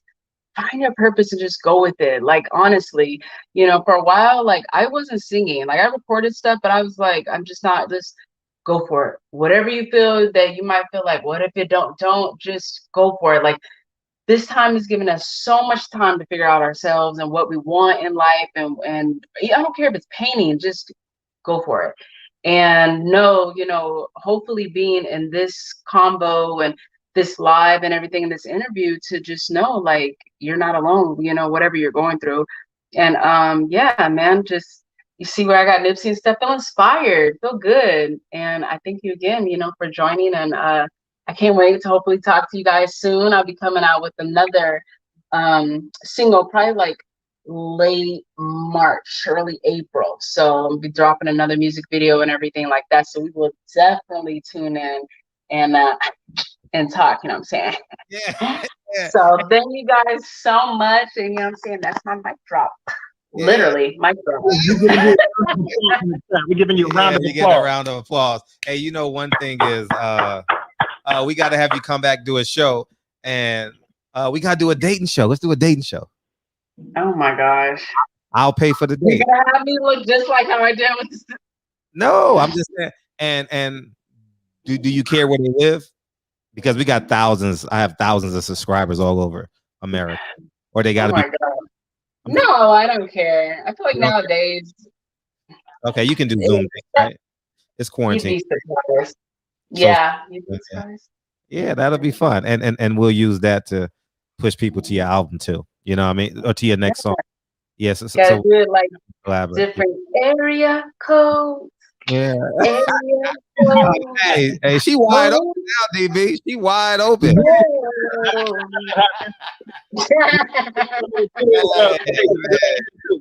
Yeah. For sure. We can make it unique next time. Just let me know. Go ahead, DB. Can you hear me? Go ahead. No, she didn't. I said, Bree, this is my promise. I'm gonna work on some Spanish, and next time you come back, I'm gonna have a couple of Spanish words for you. Better than they love. Yes, please do. I'll be waiting. Okay. Y gracias por tu tiempo. Oh, thank you. Okay. Gracias. I'm okay. Hey, you learned something. You know what I'm saying? I like it. Can he? You mind if he DMs you? Oh, I don't care. Okay. Oh, I'm excited now. Mm-hmm. Yeah, that'd be great. That'd be great. Yeah. He's in LA. He's in LA. DB's in LA. Okay. Yeah. Holla, you know what I'm saying? I'm out here too. Holla. Just have I'm a tough cookie. I don't play though. Yeah, but she actually can do her next music video in your gym, DB. He owns a gym. Yeah? Yeah. You know what I mean? If you have a concept for it, you know what I mean? Oh yeah, there's so many different concepts that, to be honest, like that I have. There's a lot. So I'm needing, you know, lately I've been just using Peerspace, but I'm needing like all kinds of locations to just have like different vibes and stuff. So Sure. Yeah, that'd be dope. Yeah, for sure. That'd be dope. That'd be great. DB? Yes, indeed. Yes, indeed. Well, man, yeah, we appreciate it. Appreciate you spending some time with us and look forward to seeing you back in the shop soon. Thank you. Thank you guys so much. It's been a pleasure. Appreciate you. Appreciate it. Thank you. Peace. Bye. DB. Suavemente, bésame. Te quiero en tus labios, besándome otra vez. Oh, man. Yeah. Great work. How you feeling, bro? I'm great. I'm good, nigga. I'm good. Yeah. I shit. You know what I mean? Shit. Great work, DB. That was Oh fun. man, I enjoyed that. I enjoy like the breakdown of it. The breakdown. yeah, Yeah, man. You gotta start slow. You know what I mean? no, yeah. But how she just opened up. Oh, that was fun. Hey, Yeah, in 30 minutes, she laughed, cried, and was inspired. So she had a full interview. yeah. Thank you, Jimmy. Thank you, Jimmy V, for bringing that to us. You know what I Yeah, mean? for sure. The great Coach Valvano. You know what I mean? Right. Yeah. Hey, you know what's crazy is too? How did Jimmy V pass? Cancer. Right. What's her sign? Cancer. See that? See how things work? The universe. Yeah. Facts. The universe. Yeah. DV. Yeah. Poke your chest out, nigga. Don't stress out, nigga. Weight on my shoulders, bring the best out, nigga. Best out, nigga. You get it right, or you get left out, nigga. Illest lives. Oh, that's all I do, man. Hey, man. The man who gives has the most. You know what I mean? And so yeah. So it was shit. I enjoy it. Shit. Right on. And salute to the Queen, Patty Dean, man, for coming through as she always does, man. Bringing it. Can y'all please throw them flowers towards Patty Dean's feet, please? Yeah, that was fun. I really enjoyed that. I really enjoyed it. So we're gonna make that was fun. That was totally fun. So, damn, she was fun. Damn, she was fun. Damn, she was fun. Catchweight. She was fun, dog. Everybody fun, man. People fun if we make people fun. Yeah, you know what I mean? Yeah. If somebody's boring, that's our fault. Right. You know what I mean? Yeah, that's how it go. Look at the queen, the goddess, the perfection, the Nubian. What else did I say? The wonderful Lauren B in the house. What's up, Lauren Bevel? Yeah, man. Yeah, y'all better leave Lauren alone in this chat. Yeah, yes indeed. SSE Singer said, yeah, she was dope. Yeah, man. Mm-hmm. All day. Yeah, that was dope. Patty. That was dope. Yeah, y'all got to figure this out too. Like, Patty Dean ain't just have a conversation with these people. Like, she has to scout people and figure out who the talent is. You know what I mean? So, like, this would be a good person for the shop. You know, so it's not as simple as just making a phone call or shooting a text message like, hey, come to the shop. Like, you got to build these relationships with these people before they come in. But you got to scout these people and their talent before we even get to that. So, yeah. Salute. Yeah. Let me see. David Benavidez. Wait, hold on. Let me see that again. David Benavidez said Charlo's catchweight demand and Broner popularity takes a big hit with okay. We didn't get a chance to talk about boxing with her, but we got a little MMA out, and I have to go look up this guy. What's his name? Darius Jackson. What's his name? The fighter, the MMA fighter. Mighty Mouse Boxiana, you come on anytime. The pound for pound, Demetrius Mighty Mouse Johnson signed over for Ben Askren and signed over to the one FC championship. Man, Mighty Mouse is a beast. That's right. He is from that area, Tacoma. Yeah. Mighty Mouse and Misha Tate. Also, I know, and I hate this. Kobe Covington is originally from California, but he grew up out there too, in that area. So yeah, they got a few people out there too.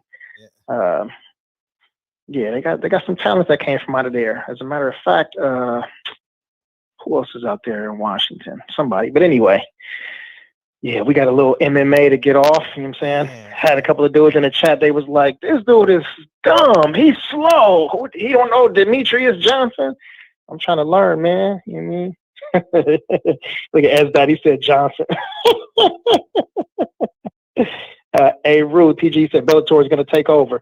Well, man, I don't know if it's going to be a takeover. The UFC has done a remarkable job of cementing themselves as the leader in MMA. But I definitely hope that Bellator and ONE FC and even some of the smaller companies like LFA, Titan, some of these other companies to merge so they can become bigger and they can be purchased the way that Zuffa was purchased by WEIMG, the same way how Bellator was purchased by what's it, Viacom, and then they have a partnership with Showtime.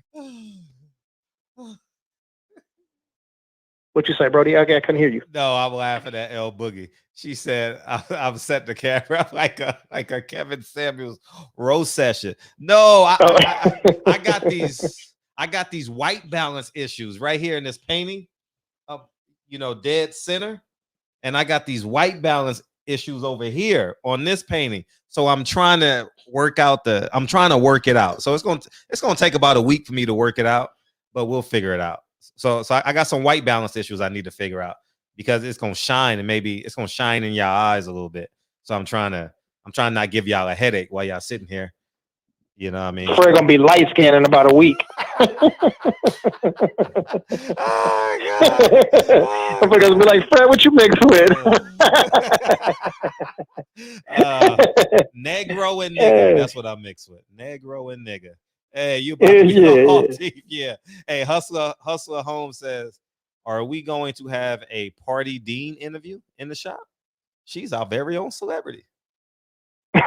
True. Yeah, we're gonna have to do that. Have an interview PPD either on her C day or sometime during her C day, during that week. Yeah, for sure. Hey, we got Reg and H Money and about the beam. And you want to stay on?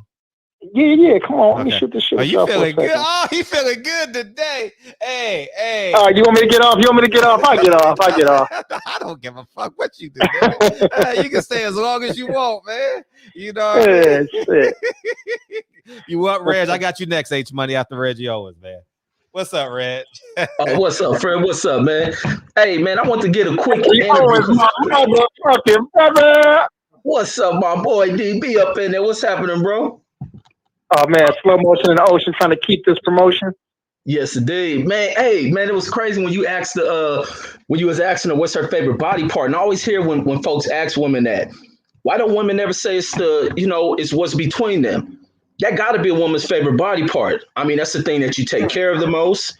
That's the thing you always want to make sure is in check, and it's the prettiest thing up on a woman besides her face. So I don't know why women I guess women don't like to bring the exotic side. A woman asks me, I'm gonna tell her it's my shit. That's the thing that gives me all my joy. So I mean, it's nothing wrong with a woman saying that. Make sure it's your cat. That's what niggas chase after. So shit. Yeah, that's great that you said that. I want the ladies in the chat to actually tell us what your favorite body part is. What's your favorite body part? My mind. Oh hell no. My mind. Well, listen, the mind tell you to keep that cat clean. So shit, it's Hey, facts on facts. Yeah. But Fred, man, I want to lightweight do like an interview because I hear you always you and baby girl brought up this story about struggling through homelessness. And I always want to pick your brain on that one, man. So I got a few questions I want to ask you in regards because you remember Miss Jackson over at Washington, huh? And with Miss Jackson, we had a senior project when I was at Washington, and it was about suffering and healing was the final project. So our project and my team group, we decided to go down a Skid Row and interview, for our project to kind of get stories of homeless people down there. And one of the cats that we ran across, I need to find that damn video. That we ran across was an ex-surgeon, a former surgeon living out there on one of the streets where you see like the streets packed with people sleeping on the streets, smoking drugs, just like hundreds of people out there. And he's in a polo shirt, slacks on, like he's still dressing like for a casual day at the office and sit on the curb reading a book. He's an ex-surgeon, and we talked about his story. But so my story, well, not the story, but to kind of lead into always hearing you tell the story is asking what happened in the moments, the day that you first had to sleep in your car. What led into going into that week? What happened there? I just couldn't get approved for an apartment. I damn sure didn't have enough money because my first job, I was making $28,000 a year. So I was working at Mid Valley Learning Center in Baldwin Park. And I genuinely couldn't afford it because I had a car payment. I had Sally Mae, so I couldn't afford it. So between futons and sleeping on friends and girls' beds and whatever I had to do. But you want to know something? ironic, Reg? You want to know when I found out I was homeless? When is that? I know exactly when I found out I was homeless. It was the day Manny Pacquiao fought Jeff Horn. I was at Roscoe's with my childhood friend Nyron, and I said, Nyron, you know the funniest shit ever? I was homeless for 2 years, and we laugh. And the fact that that's so funny is that I was so steadfast on what I wanted to become. I wasn't even worried about like my trials and tribulations. You know, I had no clue I was homeless. I thought that's just what I had to do. You know, I never, you know, like it's the weirdest thing, but I never knew I was homeless till like 2-3 years ago, whatever that day was. Damn, and then when you eventually got to your feet, what happened at that moment to get you back on your feet, and were you able to save during the periods of sleeping in the car? Yeah, I was able to save because I would go on vacation every summer. So like I would travel the world. Like I've been all over the world, you know, and so I would do maybe 2 or 3 countries a summer. You know, for the years I taught 7 years, so. I would do spring break and I would do Christmas. So I didn't really have, so I would save maybe $300 a month, you know, I mean, $400 a month, you know, and I never knew that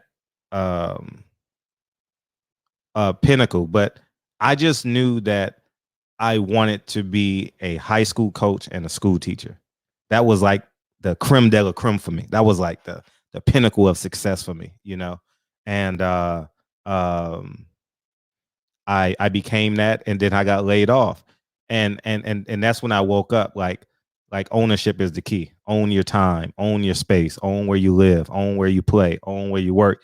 Because when you're the best at what you do, I mean, I got the key to the city. I got write-ups in LA Times, the local Duarte newspaper. All this shit is on the internet. All this shit. Everything that you could accomplish as a school. We did the LA Marathon. We biked the LA Marathon. We ran the LA Marathon. We volunteered at the City of Hope, which is in Duarte, which is the next city over from, because I taught, well, I know I was at Duarte High School at that time. And they say, oh, nigga, you ain't good enough. and that was my reaction, you know. And when I told the kids that I was getting laid off, because they tell you like the first day in March, because they have this, they got to tell you at a certain time. So I knew the last 3 months that I was a teacher that I wasn't coming back. That was the hardest part for me, knowing that I wasn't going to be what I ultimately wanted to become, was the greatest school teacher in the world, you know. And but and that's when I developed that phrase I say all the time: I'll never let a nigga call me twice ever again. You know, like I rather sleep in my car than sleep on someone's couch. I'd rather sleep on Skid Row than sleep on someone's couch. I'd rather work at McDonald's or something like that than to do something. You know what I mean? Like I'm never ever gonna sidetrack myself and allow someone to dictate my street, my freeway that I have to drive on, because I couldn't believe it. I couldn't believe it. Just think, like I had Ghost coming to my, you know, Ghost used to teach poetry in my classroom. Omari Hardwick from Power, right. I had Trevor Ariza, Mike Miller coming to my school. At one play, I gave away over $10,000 worth of clothes. I had this lady, this manufacturer that just gravitated towards me. You know, it was nothing sexual, anything like that, but she just wanted to donate, and it basically clothed the whole school, you know. And I just knew that in order for me to be me, I had to just be me. And it started with one dream, $1 at a time. One dream, $1 at a time. You know what I mean? And it just kept growing and growing. And I never knew where it was going. You know what I mean? Because you get people in your life that say, hey, you should do this. Hey, you should do that. Like how I got into stock. A man by the name of Mitch Jewis. He has $10 billion in assets, and over $10 billion in assets. And he got me. He was a Jewish man, and I used to go to Beverly Hills and train his son, Elliot Jewis. And the reason why I'm saying their name, because if someone hears him, I want them to say, hey, you inspired Fred. And I want him to be happy because of that. And he got me in the stock. I met Meg. No, I didn't meet Meg Whitman. I was training his son, and Meg Whitman was coming for a fundraiser at his house 2 hours after I left. You understand what I'm saying? She was the owner of eBay, and he was that wealthy, you know, and so I'm grateful for people like that who drop nuggets, you know what I mean? And then my I know I don't like it either, Tay. And then like my business partner, he's gonna come on in April. My business partner is gonna come on in April, and he got me into property about 10 years ago, and maybe over 10 years ago. It's been over 10 now, but you know, it's just been a blessing. So I never knew where it was going, but I knew the goal was freedom. You know, I knew the goal was independence. I didn't know it was gonna be property. You know, I didn't. I thought it was gonna be songwriting. You know, I wrote a couple songs. You know, I had P and all them on my team for 2 or 3 years. You know, so that's what I thought. You know, once I got out of teaching. You know, because I knew training wasn't gonna be forever. Because that shit is taxing. You know, it's physically taxing on the body. So I knew at a certain age that it was gonna be over. You know, so. Right. And then to almost draw it up is, what was it like how bad did it hit you following getting the letter of no longer be able to pursue the dream of teaching? How long did you go into kind of a slumper? Did you go through a bout of depression? What woke you up out of that? And then how did you hit the ground running to getting into the position you are in now? I was training simultaneously while I was teaching. So that's how I was able to get these people to come to my school and stuff, because, you know, I've trained James Harden, Russell Westbrook, Brandon Jennings, Taj Gibson, all that whole LA era.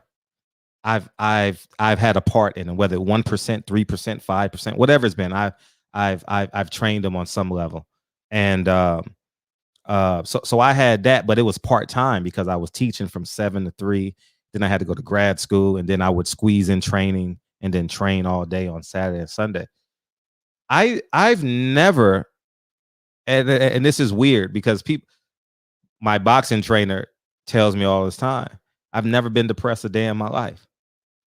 I've never felt sorry for myself a day in my life. I've never believed I couldn't accomplish anything.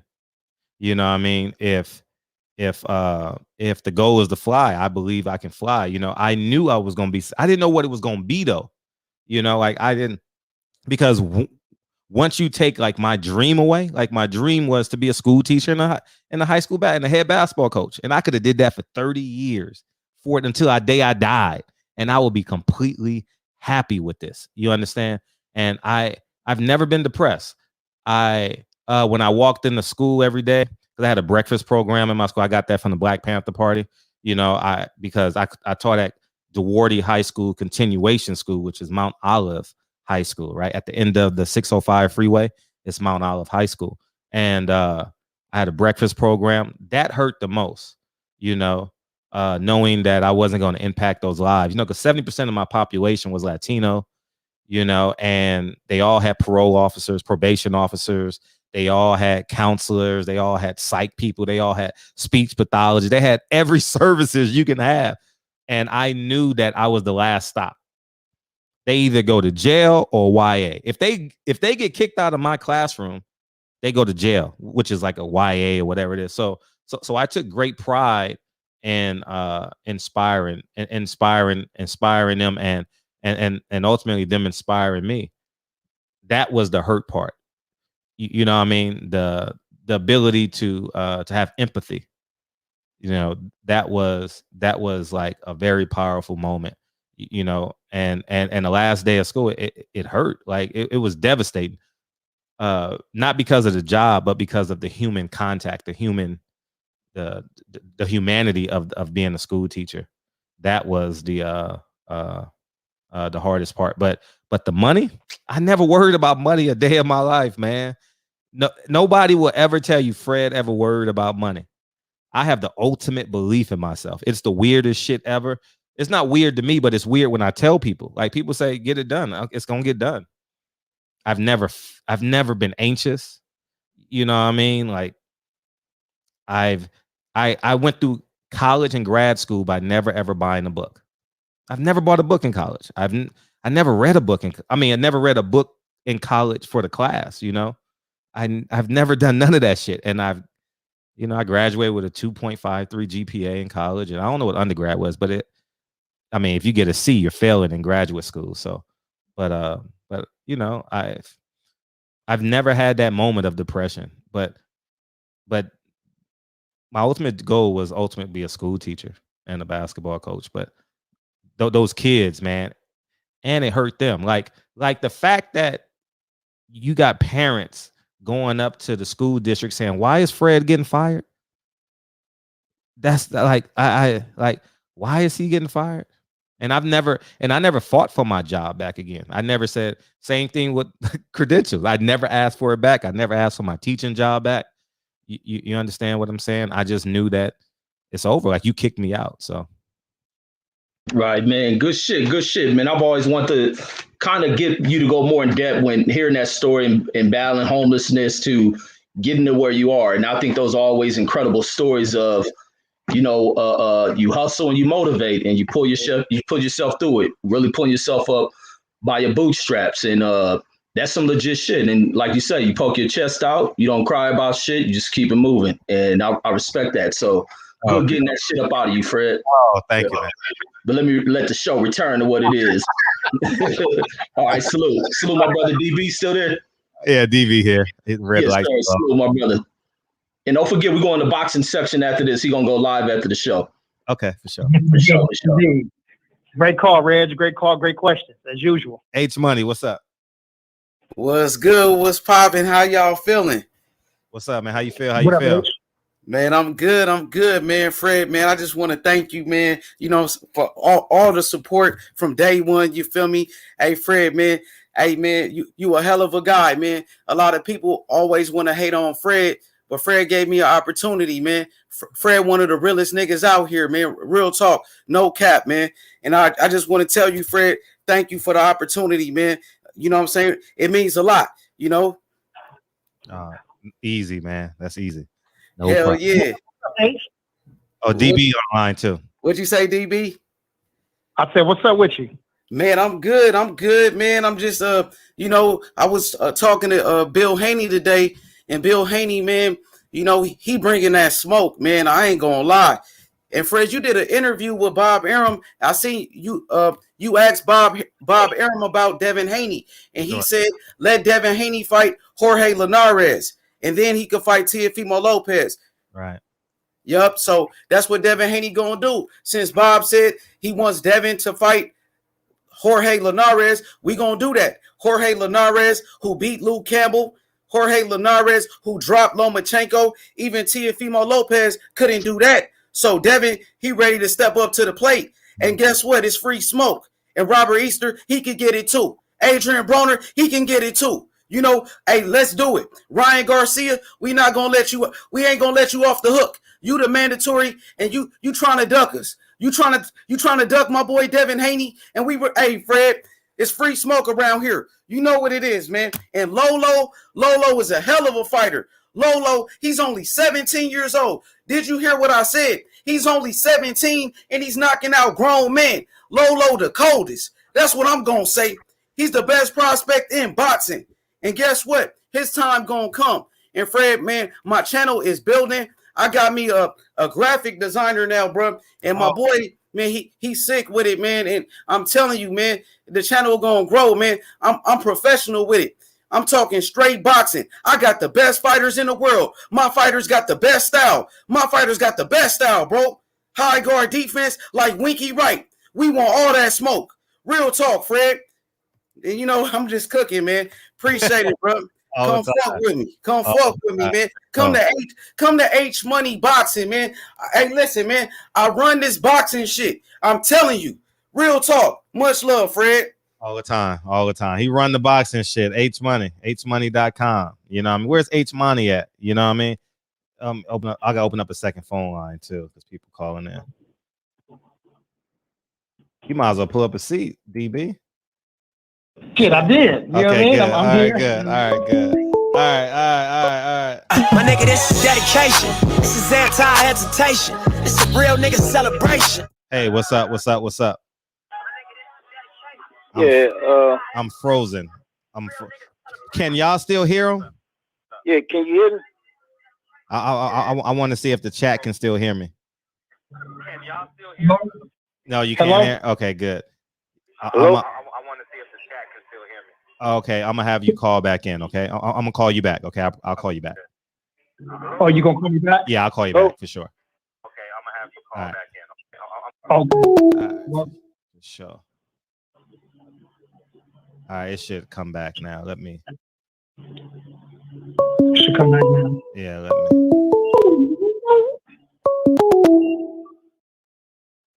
I got all these damn programs running.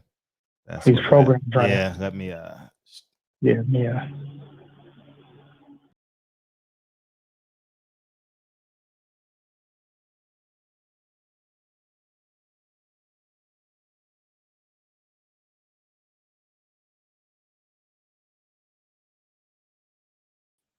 All right, we back.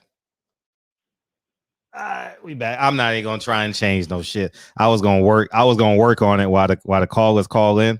You know what I mean? But I got all these programs now. You know what I mean? So I got to figure out how to maneuver it. But give me about a week with this shit. All right, give me about a week with it because I was trying to connect the other camera and now the camera's on. So, anyways, You trying to do all kind of work? You gonna be tall and shit? Like everything.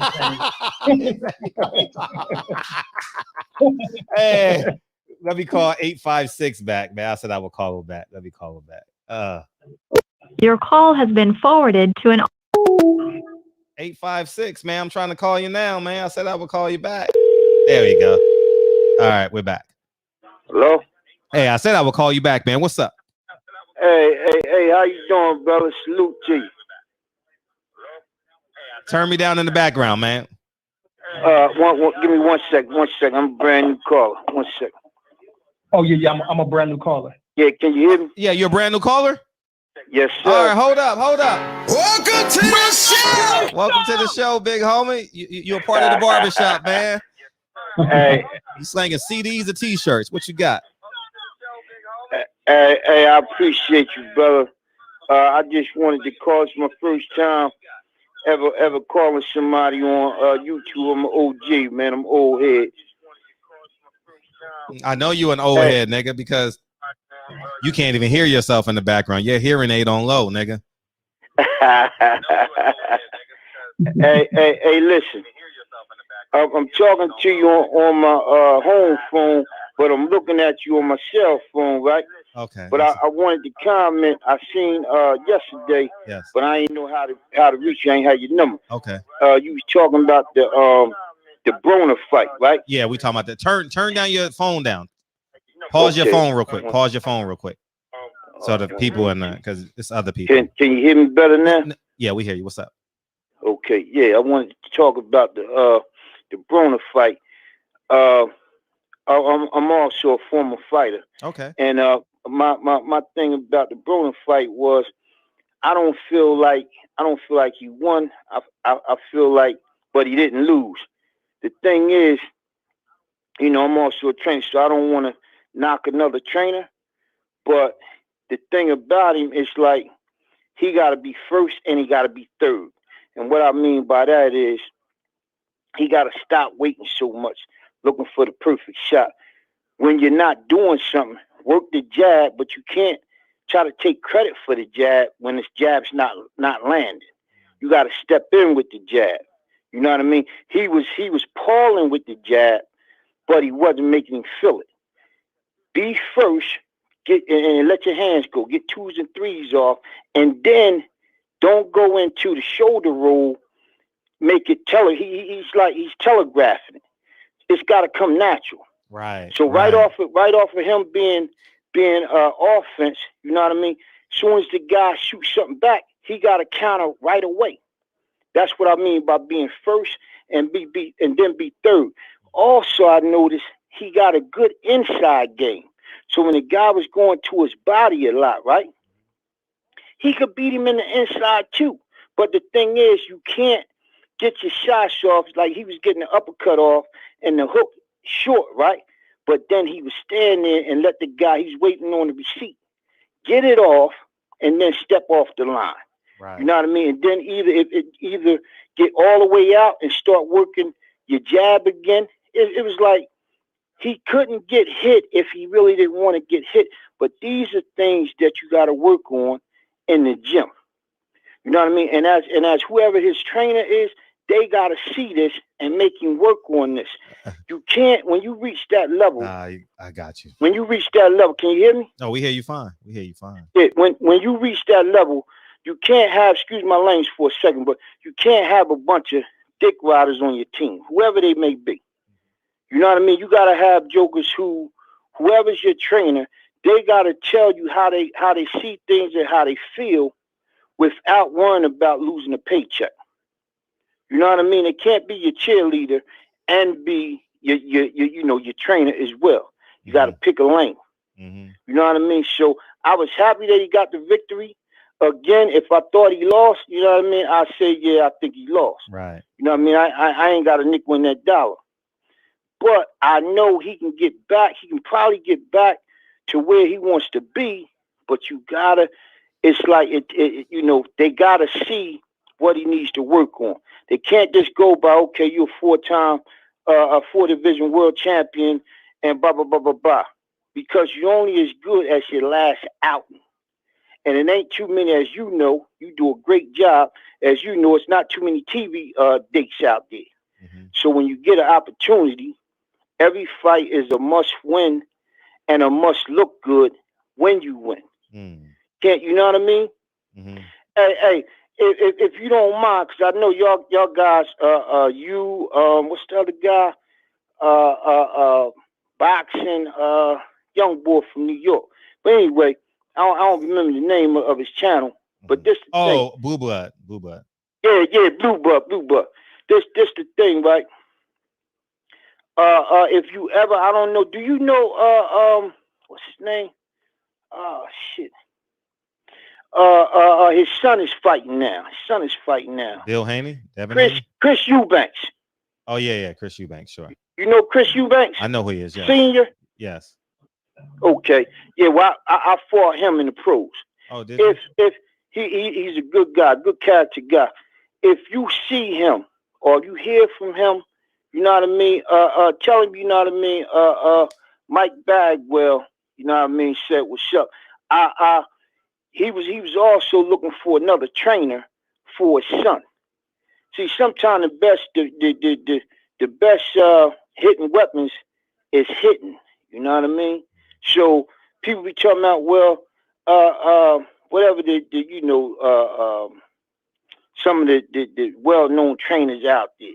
They throw their names around because this the guys that you see on TV. You know what I mean? But I used to train a guy, I think he was the 96 Olympian, named Terrence the Heat Kaufman. I'm out of Trenton, New Jersey. You know what I mean? So like I say, sometimes what you think these name brand trainers, they the best, this, that, and that. Yeah, they good, you know what I mean, in their own right. But sometimes it's hitting gems like myself, you know what I mean, that people don't really know about because, or whatever. You know what I mean? Sure. I might ain't get on that level. I ain't got a showpiece fighter. Mm-hmm. You know what I'm saying? But if you talk boxing, when you show a guy something, you should be able to explain to him why this works. You know what I mean? If you can't show him how it works and why it works, then maybe you just a gym rat, which we got a lot of them out here too. Trainers that never fought before, but yet they've been around, so they try to pick up different things and then act like, you know what I mean, they're, act like they're professional at it. But you can't be a professional at something you never did. You might be pretty good at it, but you can't really explain to them, if this don't work, go to this. See what I'm saying? Yeah. I know I probably sound a little crazy, but that's because you know what I mean. I'm a little starstruck because I ain't never did nothing like this. Oh, you know what I'm saying? I appreciate you calling in. I appreciate you calling in. And I appreciate. You know, I don't know your background, but I tell you this. I want to throw you a compliment. I don't know if you ever thought about this. It sounds like you understand the business of boxing. Yes. You know what I mean? Yes. And a lot of our fighters, including myself, when I was young, when I first turned pro, I turned pro at 17. That's when I fought Chris Eubanks Sr. We fought at the Harris Marina. A lot of us get you know, bad contracts. We don't know the business end of it. So we wind up either getting put on the shelf or some jokers, you know what I mean, sign 50-50 contracts. You know what I mean? Like that's unheard of. But with your education of what goes on behind the scenes, you know what I mean? Like you know, the different underhanded shit that some of these promoters do, you know what I mean? And how they make themselves so relevant, but really they not, because what good is a promoter if they ain't got good talent? If the fighter, if they stable ain't good, you know what I mean? Mm-hmm. So I think that if you get a chance, which I'm sure you do, but if you run across some humble guys that don't mind listening to you, you know what I mean? And you being a black man, you know, like I'm sure you could tell I am, you know what I mean? You being a black man or a man of color, period. Hopefully you can help lead, you know what I mean, some of these guys, man, and let them know, like, yo, you know, this is how things is done. You know what I'm saying? And to me, whomever gets the opportunity to pick your brain, you know what I mean, and they humble enough, they understand you coming from a good place, they can learn a lot, and it can help protect them, whether they become a world champion or maybe just a top contender and make a couple $100,000. You could show them how to take that and flip it to the moon and take care of their family, and you know, if anything happens, you know, negative down the road in the fight game, they still eating for life because they put their life on the line every time they go out there. You know what I mean? From a guy that might be 0-10 or a guy that's 15-2, it don't matter. All of them put their life on the line to entertain everybody else. Mm-hmm. But this thing is serious. This ain't something that you play. This is something you gotta live. Right. You know what I mean? And so again, brother, you know what I mean? I'm gonna get my wife, because she normally do all this computer stuff. So I'm gonna get my wife, God willing, today, sometime today when she wake up, to get me a whatever. I'll be seeing on the chats, people got different names or whatever. I don't know how that thing works, but she's computer literate, so I'm gonna get her to help me, right? Mm-hmm. So when I call in, come be a regular, you know, support. Throw a couple dollars at you and everything. You know what I mean? We appreciate you know, that. Yeah, man. I really appreciate it, and it'd be nice. See, right now I can't say it too much because everybody in the world hear what I'm saying, right? But I'm gonna find a way. I'm trying to find a way where me and you can talk for a minute. I just, you know what I mean? Like I just was telling you. Okay. If jokers could get up under you and pick your brain, so I'm not gonna say one thing and do another thing. I'm in this business. Mm-hmm. So if I can find a way where we could talk without the world hearing it, that's what I'm gonna do as well. Thank you. I gotta get my wife to help me though. Okay. We got a couple of questions from the. Do you get tired of getting up to answer your landline, your house phone? Well, to be honest with you, I had to go upstairs and get it out. My wife, you know what I mean? My wife normally do this. I don't even answer the landline. Oh man, but yeah, I don't even mess with it myself. It's always the cell phone. Okay, got it. Okay. And did you know Sonny listened? Nah. I'm 52 years old. I'm fucking with you, man. I'm fucking with you, man. Okay. Well, you know what I mean? I don't know, man. You know. sound like you and You and Sonny Listen went in a few pockets, man. Hey, well, you know what I mean? Like I said, man, I'm from Trenton, New Jersey, man. And you know, I'm from the bottom, so you know, we might have some things in common, you know what I mean? But whatever those things was, it would have been the young, you know, the young foolish me. But now that I'm an OG in the game, you know, I try to do things decent and in order. You know what I'm talking about? Facts. I appreciate that. Appreciate that. And appreciate you calling in. And this number, you can hit me anytime. Just text me. Okay. So I could text you in that way. Yep. Whatever I'm trying to say, it ain't. You know what I mean? To millions of people that listen to you, right? Yeah. Oh yeah. No, it goes straight to me. My man. On this number. On that number. Yeah, I just called you on. Okay. Hey, again, what they call you? A barbershop? Yeah, barbershop. Barbershop, brother. I appreciate everything that you're doing, brother. You know what I mean? Thanks a lot, man. And don't forget, if you talk to if I ever get to him, I promise you, senior, I will. Huh? If I ever run into him, he comes to the big fights.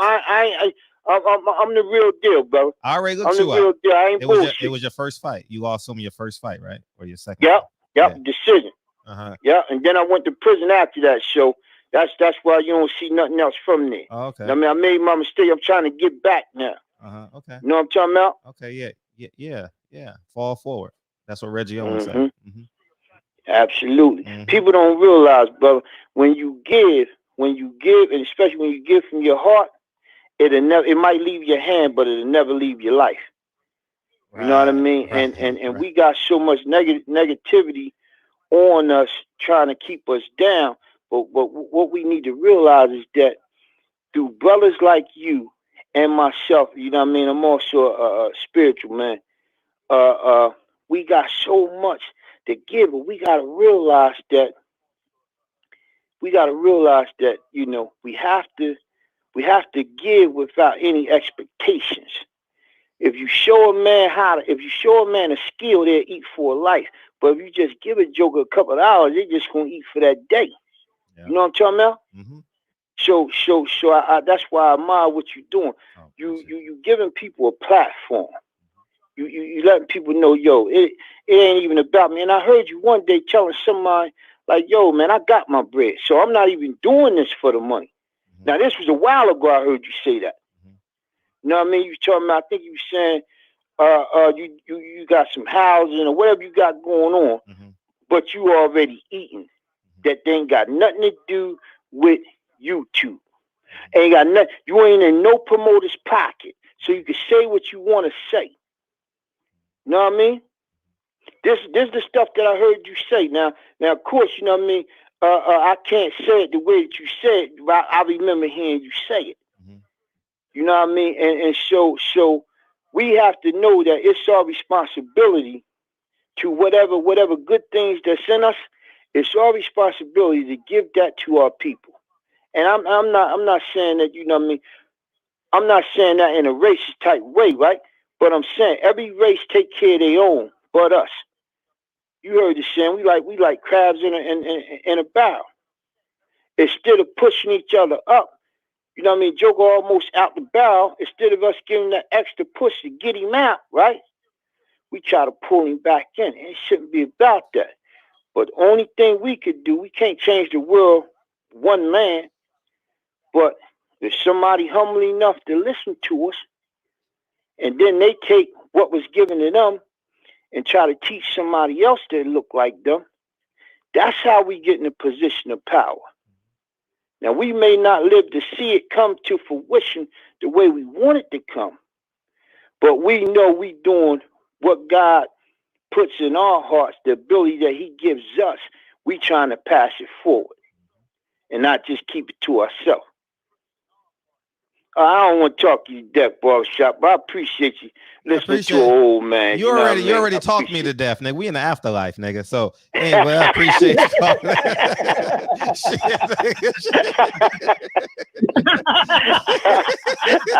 Oh man, hey, yo, man, I'm gonna let you go, man. I mean, thanks a lot, bro. Appreciate you, man. Appreciate you, dog. Appreciate you, K. Later.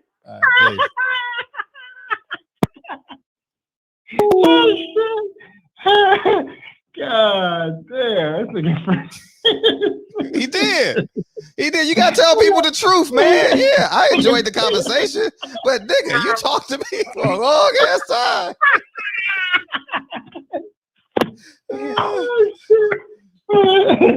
Nigga said you taught me to death, nigga. We in the afterlife. Oh shit! I swear to God, I'm gonna use that shit for the rest of my life now.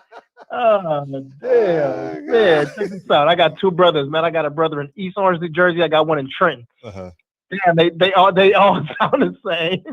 They don't give a fuck where you from. Nigga, you could be from LA. Nigga, you could be from Chicago. Motherfucker moved to New Jersey, boy. Damn, they all turn into that shit, man. Damn. Fact. And if they call me, man, if they listening, man, they're gonna be mad. But when they call, I swear I gotta pick up like every 10th time they call. Because I have to deal with that. I have to deal with that right there every single time. Man. God. Yeah, man. All right, we got Hustlers Home, TB, and the boxing section. All right, here we go. All right, what's up, Hustler?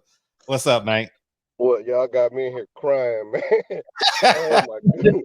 Hey, don't bro sound like an actor from The Education of Sonny Carson? I wanted to say, what up, nigga? What you doing on my turf, punk? But nah, man, look.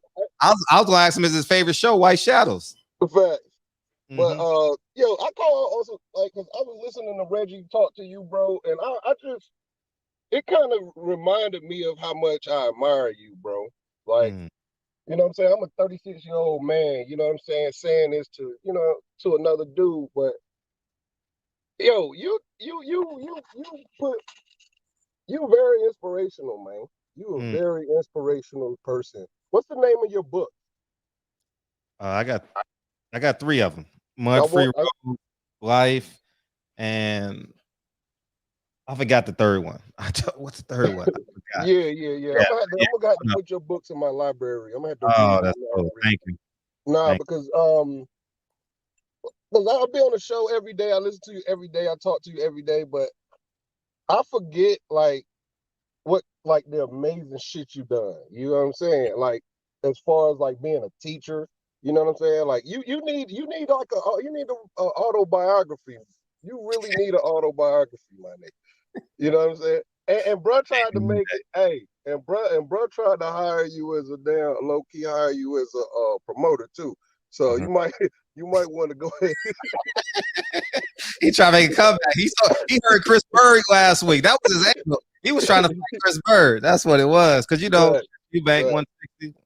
154. But shit, let me go ahead and get back to work though. But yeah, I called it just to let you know how important you are to this community, and you and the team, should I say, and y'all are doing an awesome job. I listen to you every single day. Like I don't do nothing. I don't listen to nothing else every single day. I don't do the same shit every day, but Barbershop Conversation. And Reggie Owens. I listen to Reggie Owens every day too. But yeah, salute, man. I don't want to sit here and talk y'all to death because we're in the afterlife. You know what I'm saying? Go ahead and go to work, please. And shout out to everybody in the chat. I'm out. Appreciate you, man. Appreciate you, Big Lloyd. Thank you. Hey, Boxiata, man. I got to keep a straight face with these people in it. Man, Boxiata, man, you got to cut that shit out, man. You and L Boogie have me crying, man. What's up, TB? This TB? Yeah, TB. What's up? Oh, by the way, Nate Parker, man, is going to be, I'm excited. 4 o'clock Cali time, Boxiana. 4 o'clock Cali time, Boxiana. Shit.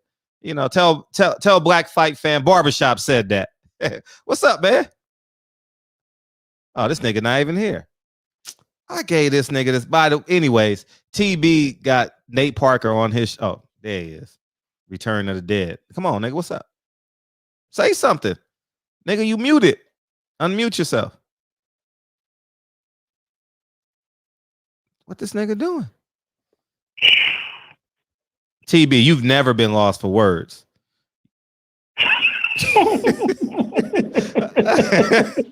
You muted, nigga. You're muted. Unmute yourself. Oh man, look, the screen was froze, man. You was froze with Hustler Home. I was like, what the fuck is going on with this channel? It was yours. What's up? Hold on a second. Wait, hold up. This nigga said, tell him. Motherfucker. This nigga. Niggas call me like, hold on. Huh? Hold on. Huh? Like in real life, niggas like calling me like, hold on. Nigga, what? Hold on. Call me back next month. How about that? Yeah, I got your ass. I got your ass that time. You always getting me. I got you. Hey, look, man. That Broner fight. Yeah, man. You know that was that must have been a promotional setup or something, man. Because you know what I'm saying. You can't fight 4 rounds of a 12-round fight and win the fight. Right. I mean, you can't fight 4 rounds of a 12-round fight and win a fight. You know what I'm saying? 4 or 5 rounds. You know what I'm saying? With no knockdowns. Mm-hmm. You know. And I'm an AB fan. An AB fan. I've said this before. I'm going to ride with AB as long as AB riding with AB. If he say, you know, say he gonna start doing the positive stuff, man. You know, say he gonna stay out of the club. He gonna, you know, saying straighten up and just focus on the boxing. I'll give him the benefit of that on this one, because this was some Rolly Romero shit. But he said, if you keep me in the ring, then I probably would have got him out of here. That's what he said. That's what he said. All I can do is go on what a grown ass man say. But if the actions don't stack up, and we'll figure that out in these next fights. You know what I'm saying? If Al Heyman or whoever you're working with, keep him busy. You know what I'm saying? And we don't see no production. Then my personal opinion is my opinion. Frederick Hawthorne voice. My personal opinion that we will judge his actions from this point forward based on the words that he spoke post-fight, after the gift. Okay. You know what I'm saying?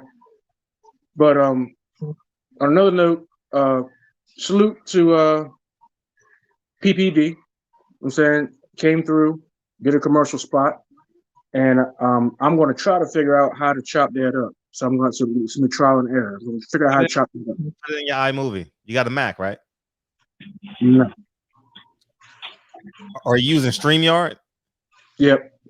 Download and YouTube Studio. Okay, perfect. When it's over,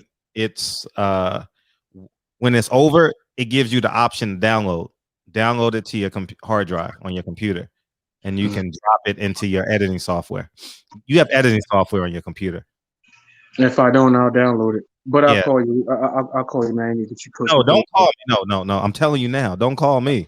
Okay, I'll inbox you. I won't call you, nigga. I'll inbox you. I already got this old nigga from Trenton about to call me. If I talk to him and talk to you, man, look, man, stop that mess, man. I ain't nowhere near that. Man, I talk to you.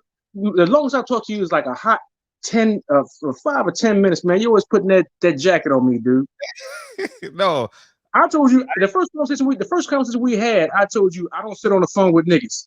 And I told you that. So why you didn't tell Gary Russell that? That was a 3-way call. That was a 3. You wasn't in control of your phone. Okay. Man, look, man, see. He was in, it ain't like I was doing the talking. He wasn't engaged in the conversation. We weren't even talking about boxing. Nah, he missed the whole workout because of your ass. That's why he couldn't make weight. He had to postpone his fight and shit. He fight next year now because of your ass. Hey, Foxy, that I might don't not, know what to say about Gary. What's up? that might not be out of the norm though, but that's my boy. Yeah, we Gary. I definitely ride with the DMV fighters. You know what I'm saying? Gary, Tank. You know what I'm saying? Everybody, whatever. But you know what I'm saying? But I'm an equal opportunity supporter. Yeah, Gary You know kind what of I'm quiet now. Maybe Gary got Tank family issues. quiet. Maybe Tank is coming. I don't know. No, Gary caught our Tank before, but I think Gary got issues outside of boxing. They need money. They need money. PBC need money. Top Rank need money. The Zone needs money. These niggas need money. They got to start making fights, man. They need money, man.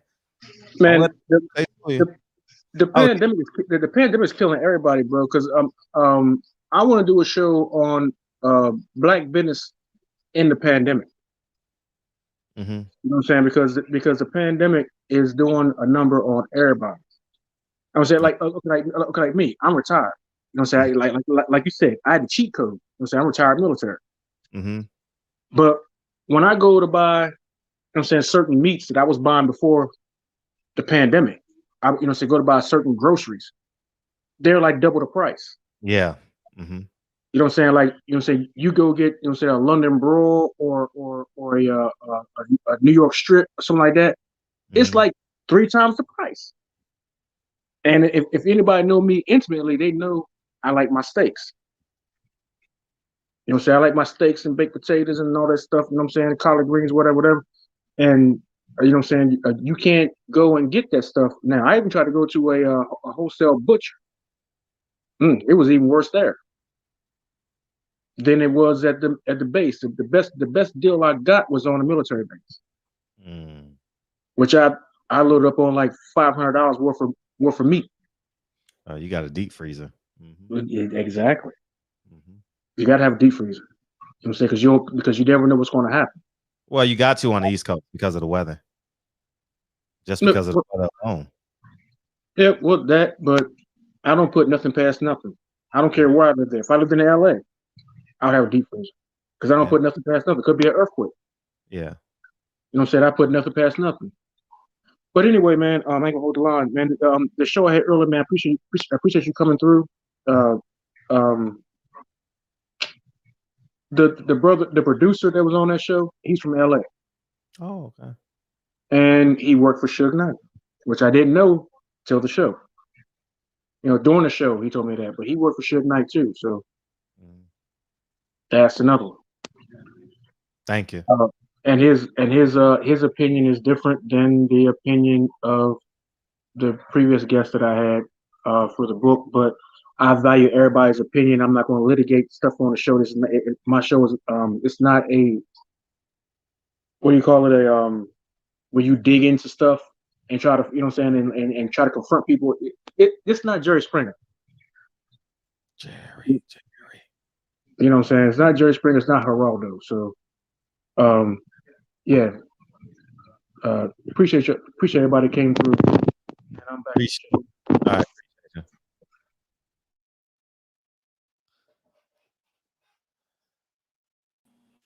What's up? Dana Jones, why someone just posted this video hating on you? Someone named he knows his sports forgot him. I don't know him. I don't know who hey, tell him to make 10 more. Like I need them to keep on making those videos about me. That's why. Yeah, come see me. Yeah, make these videos, man. I love it. What's going on? Hey. What's up, man? How you feel?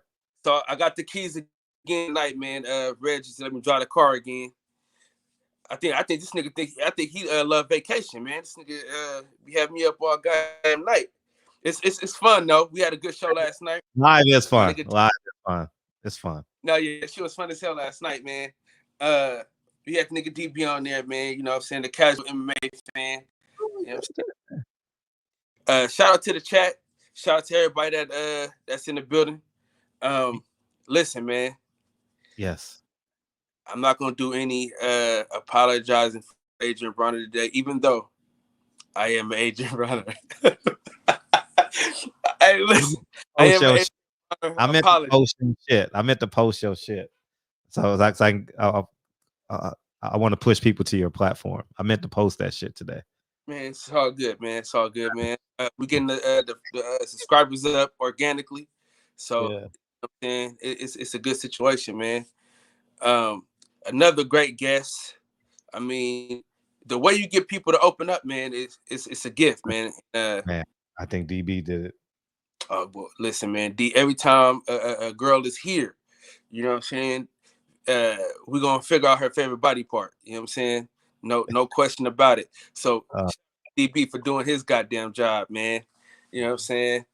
But yeah, hey, who'd you like better? What was the better interview you think? You think if she comes back on again, it'd be better? Or what do you think? I think the girl we had the other day, Brianna, was. They both great. Yeah. They both great. You know what I mean? I like hamburgers and hot dogs. Yeah, you know for sure. Yeah, I mean, I'm not. Hey, you give me a beautiful woman, I'm listening. You know what I mean? What's up? Hey, so you remember how you used to have Sergeant Dorsey come on every Wednesday, right? Yeah. You don't think that Brianna be cool for a Wednesday spot? I don't know. That's a lot to ask of someone. Yeah. You know, that's a lot to ask of someone. Shit was lit. I ain't gonna lie. The whole show was lit. She made everybody feel comfortable. Mm-hmm. Today or Sunday? You talking about? Talking about Sunday. Okay, gotcha. This one was cool. Nobody beamed in, so it was. I don't know why y'all didn't beam in. Did I put the link in the chat? You know. Whoa. Yeah, that's what I was saying. Like, why y'all didn't say put the link? Nigga, I thought I was damn. Because I thought Reg was gonna beam in. My bust. See, listen, man, you got new technology over there, man. You forgetting where you come from. I'm forgetting where I come from. You know, I'm gonna starting the show at 10 o'clock to get rid of half of y'all niggas. Think I'm playing. Hey. I'm just gonna laugh with you for your comfort, for your level of comfort. Hey, listen, man. My humble opinion.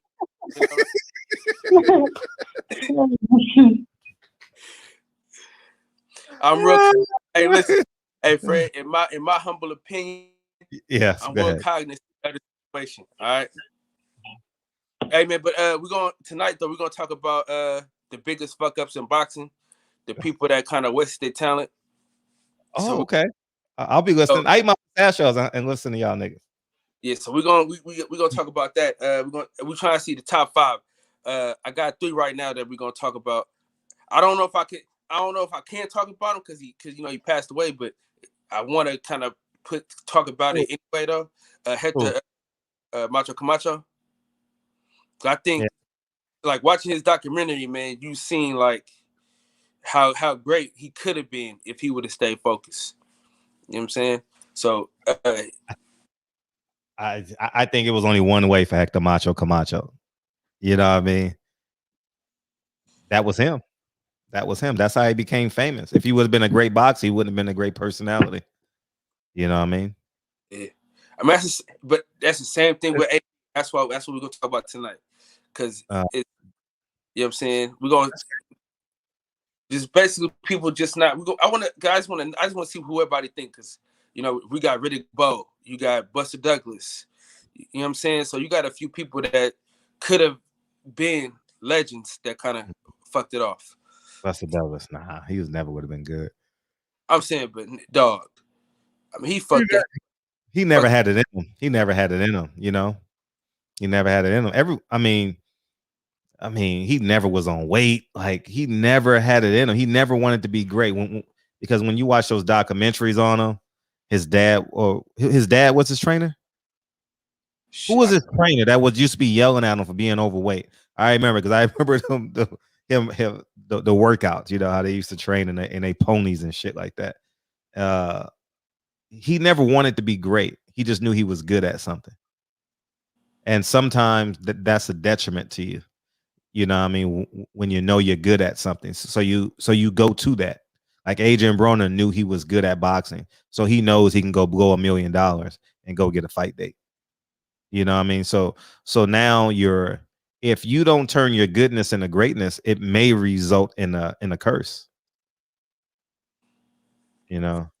So yeah, so that's what we're gonna talk about tonight. Hey, listen, I'm gonna be honest with you, man. I don't know how Reggie Owens does this, bro. Wow. I don't know how he can stay on for so long and keep topics going, bro.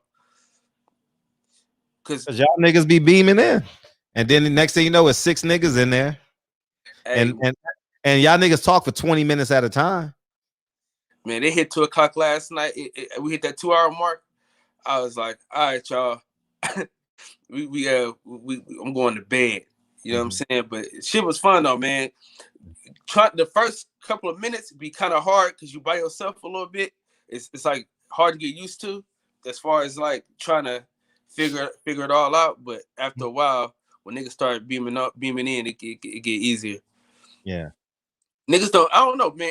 Niggas don't understand how hard it is to just talk to the camera and not have interaction. I'm like, I need interaction, man, when I'm talking. So that's why we had the niggas come on. Try sign language. Here he go. He got to get comfortable. Try sign language. We're all right, nigga. We're gonna be all right. We gonna be all right. Did you go to the spot today? Or no, you still ain't? Yeah, I did. It's not there. Okay. Hopefully it get there quick soon. I went just for you. My man. Yeah, man. Hey, but keep doing your thing, man. Keep it fun these niggas next. And we're gonna try to beam in though, Fred. We need you. Okay, for sure. We need your perspective on that. Done deal. Yep. So right after Fred, man, y'all can just come through, and we're gonna chop it up. And my only rule in the show is we're not talking about people that haven't fought anybody, because in order to fight somebody gotta want to fight you. So whenever they bring up Devin Haney or Shakur Stevenson, I always say, listen, that's the only rule I have. You know what I'm saying? That's really the only rule I have, is not bringing up a nigga resume when it comes to niggas not wanting to fight them. So that's the only rule. Other than that, man. Oh yeah, and of course, take your shoes off before you put your feet on the rug. Of course. Yeah, man. All right, big friend, I'm gonna holler at you later on, though. Appreciate it, homie. DB, you still there? Yeah, I see that. Right. Yeah, she just shook me to wake me up. Yeah. And this is what it feels like. 973, what's up? What's up, Fred? Oh, hold up, nigga. Okay. Poke your chest out, nigga. Come on, man. You can't be talking to me like that, man. I felt like 10,000 ants just ran across my leg or something, nigga. Come on, Fred. Come on, man. What's up, man? What you got? Who is this? What's your name? Where you calling from? This is Ernest Brown. I'm about to say Ernest Brown. Ernest Brown, where you calling from? You sound like a broke pimp. Montclair, New Jersey. Ernest Brown, where you calling from? Montclair, New Jersey. Okay. Oh shit, it's another Jersey call. There you go. Hey, when you laugh, you still there? Yeah, I'm still here. I'm still here. Oh, DB hung up. Hey, when you laugh, your whole body shakes, huh? No, absolutely not. All right, nigga. Hey, by the way, J.A. Dixon, man, this is just to get the hater super chat down. Appreciate you, big homie. Appreciate it. What's up, Ernest? Hey, what's up, man? How old are you, nigga? How old are you? You got to be over 50. No, 47. Ernest, damn, I got an uncle named Ernest. I thought Ernest died in the last. That's an old person. That's an old person's name for sure. Yeah, for sure. My grandma name is Ernestine. So wow, okay. That's how it got passed down. All right, what's up? Yeah, man. Like I said, but like I told you before, I'm an extreme AB fan. When I was on talking to your female guest on Sunday, and like I said, there's no way possible that AB won that fight. You figure he threw less than half the punches and landed less than half the punches. So, I mean, like I said, I'm a fan, but I'm honest. I've been watching boxing for a long time, and I know the game. There's no way possible he won that fight. Just on the punch stat numbers alone, it's not possible. You can't throw less than half the punches and land less than half the punches that your opponent won, and then win the fight on a wide margin that those scorecards were. It's just not possible. It's not possible. I agree. It's not possible. Also, in the 80s, I was cool with Mark Breland, some of his people. People don't realize how good Mark Breland was. I mean, you got to realize Mark Breland at that time, he was a superstar as an amateur. We got to realize he's the only amateur in boxing history that's on Ring Magazine cover as an amateur. Do people realize that? The only one in boxing history. That man was Mark Breland was great. He wasn't just ordinary, he was great. Also, one other thing before I go, Fred, did you hear the commentator in the first fight with Robert Easter when he told his fighter, "You'll be working at Walmart tomorrow"? Did you hear that? No, I didn't hear that. If you go back and listen to the commentation of the Robert Easter fight. Well, I forget who Robert Easter fighting. Remember the first fight that was on PBC on Saturday? Mm-hmm. Whoever Robert Easter was fighting, I had that trainer tracks where Brian Custer does the trainer tracks. Yeah. His corner told him, "You could be working at Walmart tomorrow." I said, "Whoa." His own corner. I said, I know I heard some corners be honest, but that was a kicker. So that was crazy. But Fred, man, I enjoyed talking to you, bro. Stay up. Love your show. Y'all be blessed. I appreciate you, man. All right. One. Yeah, man. Hey, I ain't gonna lie to y'all niggas. I really feel like sometimes that we're in one big ass room. Like I feel like sometimes I don't even think we on the internet, man. I swear, cause we all think the same thing at the same time. Sometimes, you know what I mean? My nigga, this is dedication. This is anti-hesitation. This is a real nigga celebration. What's up, man? Where you driving to tonight, man? Oh man, I'm keeping it local down here, man. I'm down here with the good weather down here in Miami, man. Okay. You got it's Canelo season, right? Down there. I don't know about that. We don't, that's he on the other side of town. He ain't on my side of town where they rocking with him. All right. They rocking with him on my side. My comment would be about that fight with AB. I think people miss the boat with AB. AB usually get a lot of eyeballs at him, good or bad. And the amount of eyeballs that he had on him, man, people need to take note of that. People really need to take note of that. And I think that's kind of going to work out for us because I think a lot of these folks going to be brought down to reality with what they think they're going to get for pay-per-view because a lot of people just ain't doing good. I mean, a quick story is my wife went to go get a COVID test last week. And when she went to the COVID test, it was at a park. But when she went to this park, she turned into it and boom, it's like a line out of this world you won't believe. If you go on the county website, it tells you where you go to get the COVID test. So when she went to get the COVID test, she's in the line like, damn, what the hell? All these people can't be getting the COVID test. So kind of find out that particular park was giving out COVID tests and they was also handing out food. And she ended up on the side where they were handing out food. They couldn't get out of that motherfucker. And that's how many people were in line trying to get some damn food. Wow. And she couldn't leave. She was stuck there for 45, 50 minutes. And when she finally got to the end of the line, she just wanted to leave. Dude was like, no, you might as well take it. You're going to take this food. So they gave her the food. She took the food. But my point is that everybody ain't doing good. I mean, I'm working. I'm quite sure a lot of your listeners are working because this is in the East Coast, this will be the third shift. So somebody probably listening to you that's not really working. But there's a lot of people that aren't working that have a lot of other things going on besides entertainment. So I think people's expectation of what was going on pre-COVID, I think a lot of that has changed. And these promoters, these entertainers, these sports figures, all that stuff is going to have to adjust. Like everything, like the market has, it's been correcting and adjusting. These folks is going to have to adjust. So I think that's going to be good for us because I believe that's going to create a scenario where they're going to have to put on good fights just to get people's eyeballs. They're not going to be able to put like that one fight where you're not even watching the rest of the fights, so you just waiting on that one fight all night. That's going to get really old really quick because the networks are going to be fighting for your attention at some point. That's just my theory about the whole situation with boxing, with sports, NBA. I think a lot of this stuff, COVID is good because it's cut a lot of the fat off. A lot of things we done got used to just being being done away with corporate America. I believe it'll be good for all of us when it's finally finished. But my point is that it's a lot of people not doing good, and people just need to wake up. And as far as AB go, I got one question. I got to get your opinion on this. How would you rank AB as far as his career right now compared to some of these guys that like the Terrence Crawford? If you look at his actual career and the opponents that he's actually fought.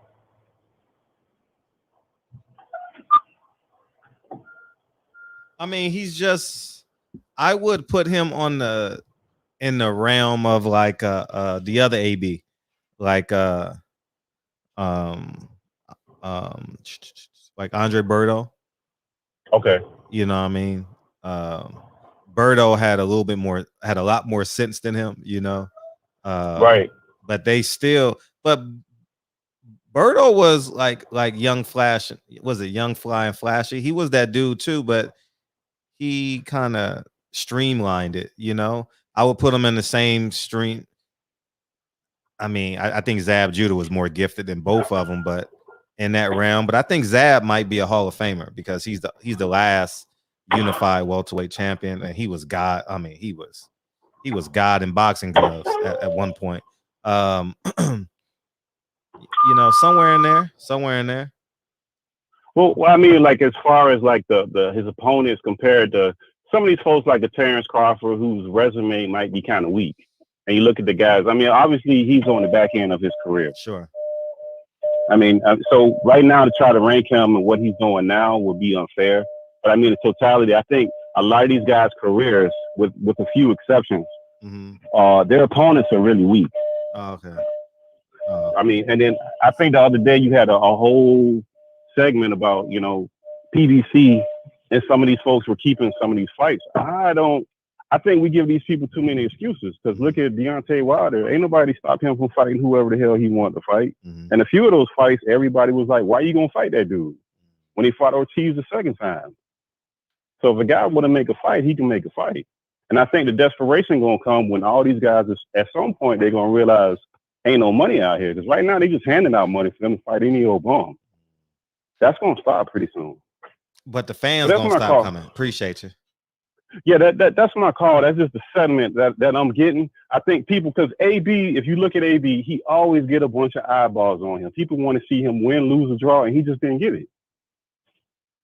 He didn't get it. So if he's not getting it, then, I mean, what's Terrence Crawford going to get? Right. So, I mean, and like you say, the fans, at some point, you got to get people's attention. When they got all this stuff going on, you really going to have something going on and catch people's attention. Right. That's my call, Fred. I appreciate you, man. Appreciate you. Keep it pumping, man. All the time. Yeah, I really think that's what happened with ESPN and Top Rank.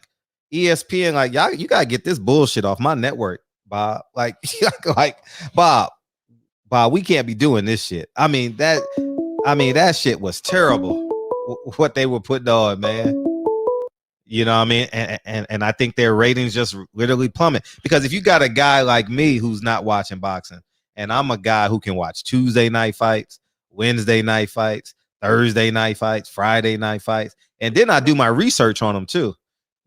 You know what I mean? I know it's just terrible. The contrast is just terrible. I'm gonna fix all that shit. I'm just going through something right now, you know, like I'm looking at my screen. I'm like, I want to fix it while I'm on screen, but I tried to fix it and it just froze. Y'all got frozen, so I'm gonna fix it. My next video gonna be a lot different, but yeah. So, but yeah. Let me open up the phone lines again. But yeah, hold on. You got to do the service announcement. If you suffer from separation anxiety, please don't call tonight. These dudes, niggas say hang up and they be stuck. Like, no, dog, it's 11:42. I didn't know we was going into the third hour. Shit. Yeah, shit. We got 4 phone calls and they was all about 45 minutes apiece. I didn't even know. I just looked up at the clock. The shit said 11:42. I said, damn, damn, we going into the third hour. And you only talked to Terrence Bailey, Kyle and George Washington Carver. George Washington Carver. Oh my God, for Yeah, real. that was George Washington Carver talking about his name, Ernest. Three-hour calls. Damn. Wow. Yeah. I'm still lit. Tomorrow we on our own, and then Thursday we got the great Michael Thompson. That because Michael Thompson was the first pick in the 77 draft. I think. Yeah. Mm-hmm. So that was pretty dope. And Terrence Bailey. Yes, go ahead. No, just real quick. I wanted to talk about this real quick with some of the callers at least, or the chat. David Benavidez accept Charlo's catchweight demand. Yeah, let's talk about that. Let's talk about that for a second. Yeah. Asia Mav trying to call in. But go ahead. Okay. Yeah, he accepted that. I saw it on Iki TV. Yeah. Yeah, I saw it on Iki TV, and he says, "Oh, we'll catch weight him. We'll lose a couple pounds." I said, "Oh shit." Yes. Oh shit. I was like, damn. Oh shit. Hey, I don't know. I'm not, man. Half y'all niggas wouldn't be here if I talked this much truth and didn't ask the questions in person. Y'all be calling me a bitch. That bitch ass nigga Fred won't say it to them in person.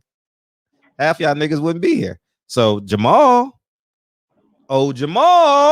you're a lion. I ain't afraid of nobody. He said he'll catch weight you. Oh shit, this is getting interesting. But first, he got to make 168 next week or 2 weeks now. You know what I mean?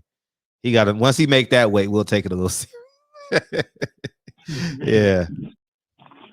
He'll do it. He's motivated right now, man. He's motivated. He's definitely motivated. Motivated. And when you start to be a little more boisterous, when you start to be a little more verbally expressive, when you go into these different platforms, that puts pressure on you. Yeah. So, you have to be ready. You have to be mentally and physically ready to go to these different platforms that are not in favor of you before you go there. Mm-hmm. You know what I mean? And knowing that you had these different situations with the doping, and the weight issues, you know what I mean? So you putting pressure on yourself. So he's got to be ready. You know what I mean? He's got to be in a place where he's like, you know what? He's 20, he's 25. No, I'm sorry. Oh, no. Let me not say that. He's 24 years old. Let's be clear. He's 24. So, when you've been in the limelight and you had some success and people know your face and they know your name, you partying and having a good time between 18 and about 23, 24. That's a good enough time. I think this is a decent enough time for him to have had his fun and to take his career more seriously. Right. So I think he's ready. And man, I want to see this fight. I'm ready for it. I'm beyond ready for this fight. And it makes sense. Like it's just funny to me how you can have the keys. You got all the answers to the test. 122 is very affordable for networks. Put that shit together, man. 147 is a bit expensive, but 168 is not that expensive, compared to what you could potentially get in that fight. David Benavidez versus Charlo is not an expensive fight for a great fight. I think that could potentially be a fight that we talk about for some time. And then you had Bob Arum at 130. Give the fans what they want, man. Stop all this dragging out and this and that, and you know what I mean. Man, they just 122, 130, 154, and 168. Y'all better take advantage of this. Take advantage of it. Yeah. Somebody Valiant Prize Fights. What's up with you? He said, did Andre Ward call out Canelo? No, but I heard him say last week or 2 weeks ago that he said he can beat anybody. That means he's getting ready to make a comeback. You know what I mean? Yeah. He said it on Max Kellerman last week. He said, "Oh, I could beat them all." And that means he wants to come back. I heard Blue Blood talking about it today as well on his show. I think that Andre Ward is seeking that acclaim that he never got for being the best fighter in the world. I think that I wouldn't say bothers him, but it's something that he wanted with his greatness, and he never. It would bother you. Okay, it bothers you. Okay, it bothers you. Because he's such a competitive dude. He's been, like they said, he's been winning since he's been 12 years old, right? He's been boxing and never lost. Right. You've been an Olympian, right? I mean, you won a gold medal. I mean, you won, the tournament. You won the big fights against Sergey Kovalev. People thought you couldn't do it. Right. You went up in different weights. Like all you ever did was win. So to be away from the sport for a while, where you're not, it's not mandatory that you go to practice. It's not mandatory that you go spar. You're not doing it, so your body gets a chance to heal. Right. You spent that time with your family already, and after about a year and a half, and what has it been, like 2 years maybe? It's been a minute. Yeah. Right. Yeah. I mean, he might feel like, well, shit, because he left when he was still in his prime. Yeah, right? very much so. So yeah, listen, I don't like to see dudes come back. I think those extended periods of inactivity can affect you. I don't think that he's going to come back and look like Adrian Broner, but I wouldn't want to see him come back unless he 1,000%, see more than Mikey saw in EJ. You're right. Shots fired. Yeah. Anyway. Yeah, I don't. Part 4 says, salute Fred DB in the barbershop. I'm super late coming in, was reading stories from the People Could Fly. Oh, the People Could Fly. Yeah, to my son. shout out to Part 4, man. Did the nigga say he 5'4"? Hey, you know what? Look, I told you, man, a barbershop, man. Listen, we have a whole bunch of candidates for Father of the Year, man. You know what I mean? Part 4, you in there? Yeah, that's I told you, man. If we competing on being the best father, man, we doing our job on Father of the Year. We doing it big. But Jamal got to answer this, and I want to clip. He said it in a live. I don't know what a live. Oh, I think it's on Ellie's page. When he said, "I'll fight him at a catchweight." I'm gonna clip that shit and make a video about it. Yeah. Yes. I'm gonna make it. I got time. And I think that the world need to know it. And people gonna say we hating on them. No, we ain't. Why do DB? Let me ask you this question.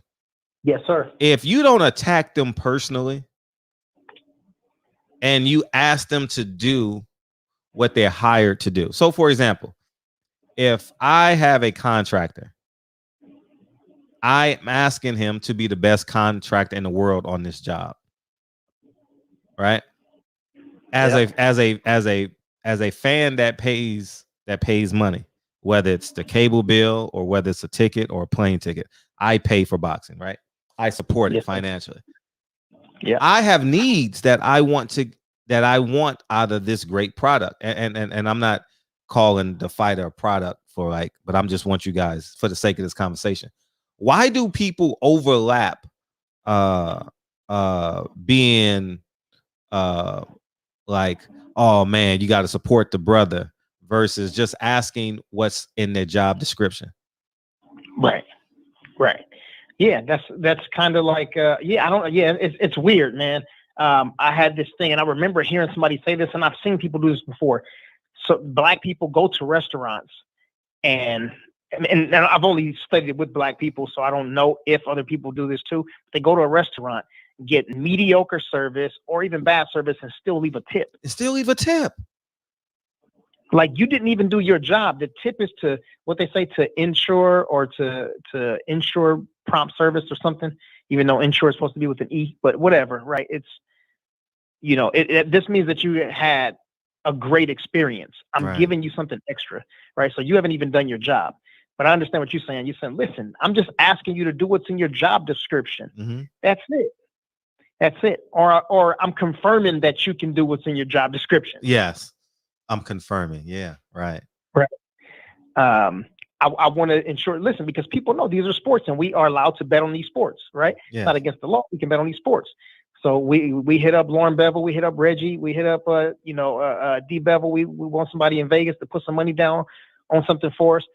Man, we can bet on these fights. So we want to hear your own confidence, your own self-confidence, right? We want to hear that. We want that bravado. We want, yes, I am a lion and I am willing to take on anybody at any given time, not with stipulations. Right. If there's stipulations and there, that becomes a little shaky. It's like the self-confidence is not 100% there. I'm going to put money on you. So I want the self-confidence to be like at 1,000. Right.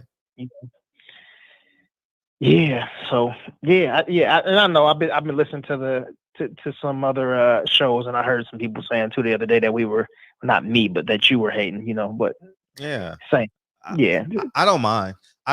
But it's just, it has such irony in it that if I came here, if I say the show starts at 9 and every day I come at 9:04, 9:11, 9:16, y'all gonna be like, man, this nigga ain't taking it serious.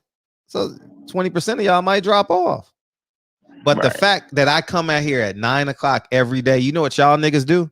Y'all make sure y'all ready by 9 o'clock every day, right? Like, just because y'all know Fred is going to be here every night at 9 o'clock, not 9:01, not. That's the same way I prepare for a job interview, the same way I prepare to meet my tenants, is the same way I take this. Like, if I say 9 o'clock, I'm gonna be here at 9 o'clock, rocking and rolling. And I think like that's part of Jamal Charlo's job description. I think that's part of my job description, is to say, Jamal Charlo, I'm going to hold you to what you told me in the interview. Simple. That's it. Yeah. You told me you were a lion. You told me you were afraid of nobody. You told me, or you said in a live, that you would fight him. So now the chickens have come home to roost. So now it's time for it's on the Sweet Science Examiner page. Now it's time for you to say who you say you were. Yes. And it's gonna cave in on him.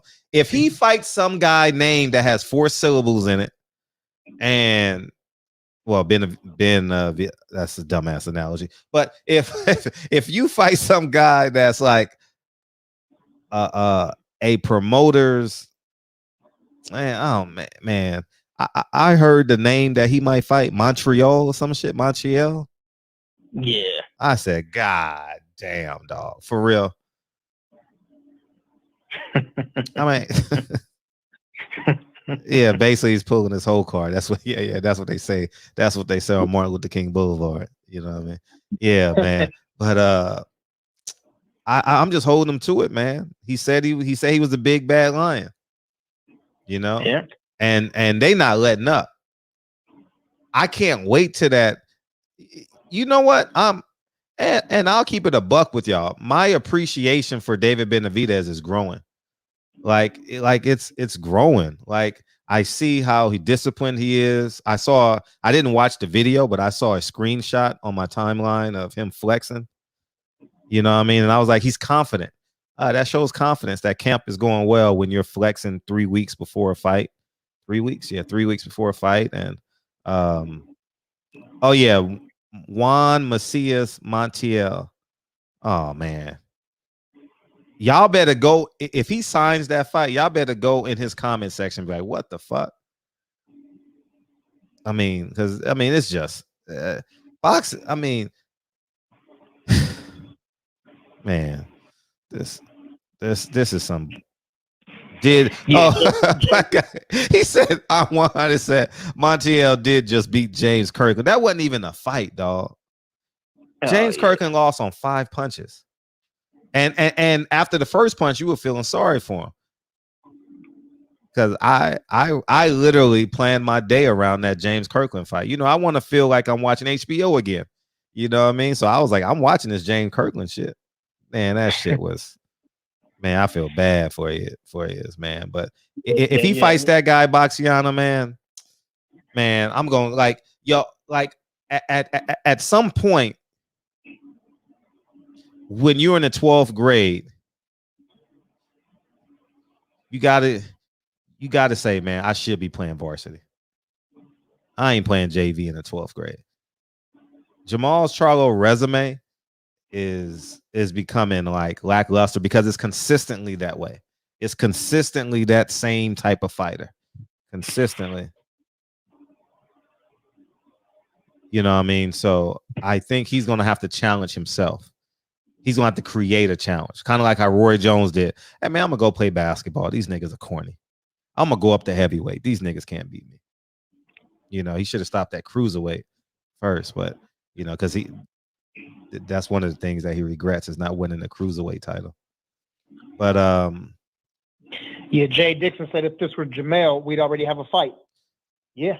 Yeah, and it's funny. It's funny you say that, J.A. Dixon, because the moment this came out, I said, he's embarrassing us. Yeah, that's that H-Town shit. H-Town in my cup. I said, Jamel is really about that life. And I don't want to pin brothers against each other because the media will have a fucking field day with that. But since this is what we do here, many of us thought Mel was kind of a prima donna, right? Shall we say that? Thought he was kind of like different. But the nigga ain't turned down a fight. The nigga he's always talked himself into a fight, not out of a fight. I've never, you know what I mean? So I hate that they're brothers and we got to compare and contrast. But Maul is talking himself out of this fight, you know. Similar to like Teofimo Lopez, moving the goalpost every time. Like moving the goalpost, man, you know. But it's interesting, man. Appreciate you, Midwest. Thank you, man. Thank you. And it's crazy. 5 years ago, I was thinking my four favorite fighters were Jamal. I know. Boo Boo Andrade. Wow. Terrence Crawford and Gary Russell Jr. Like I would love to see these dudes fight.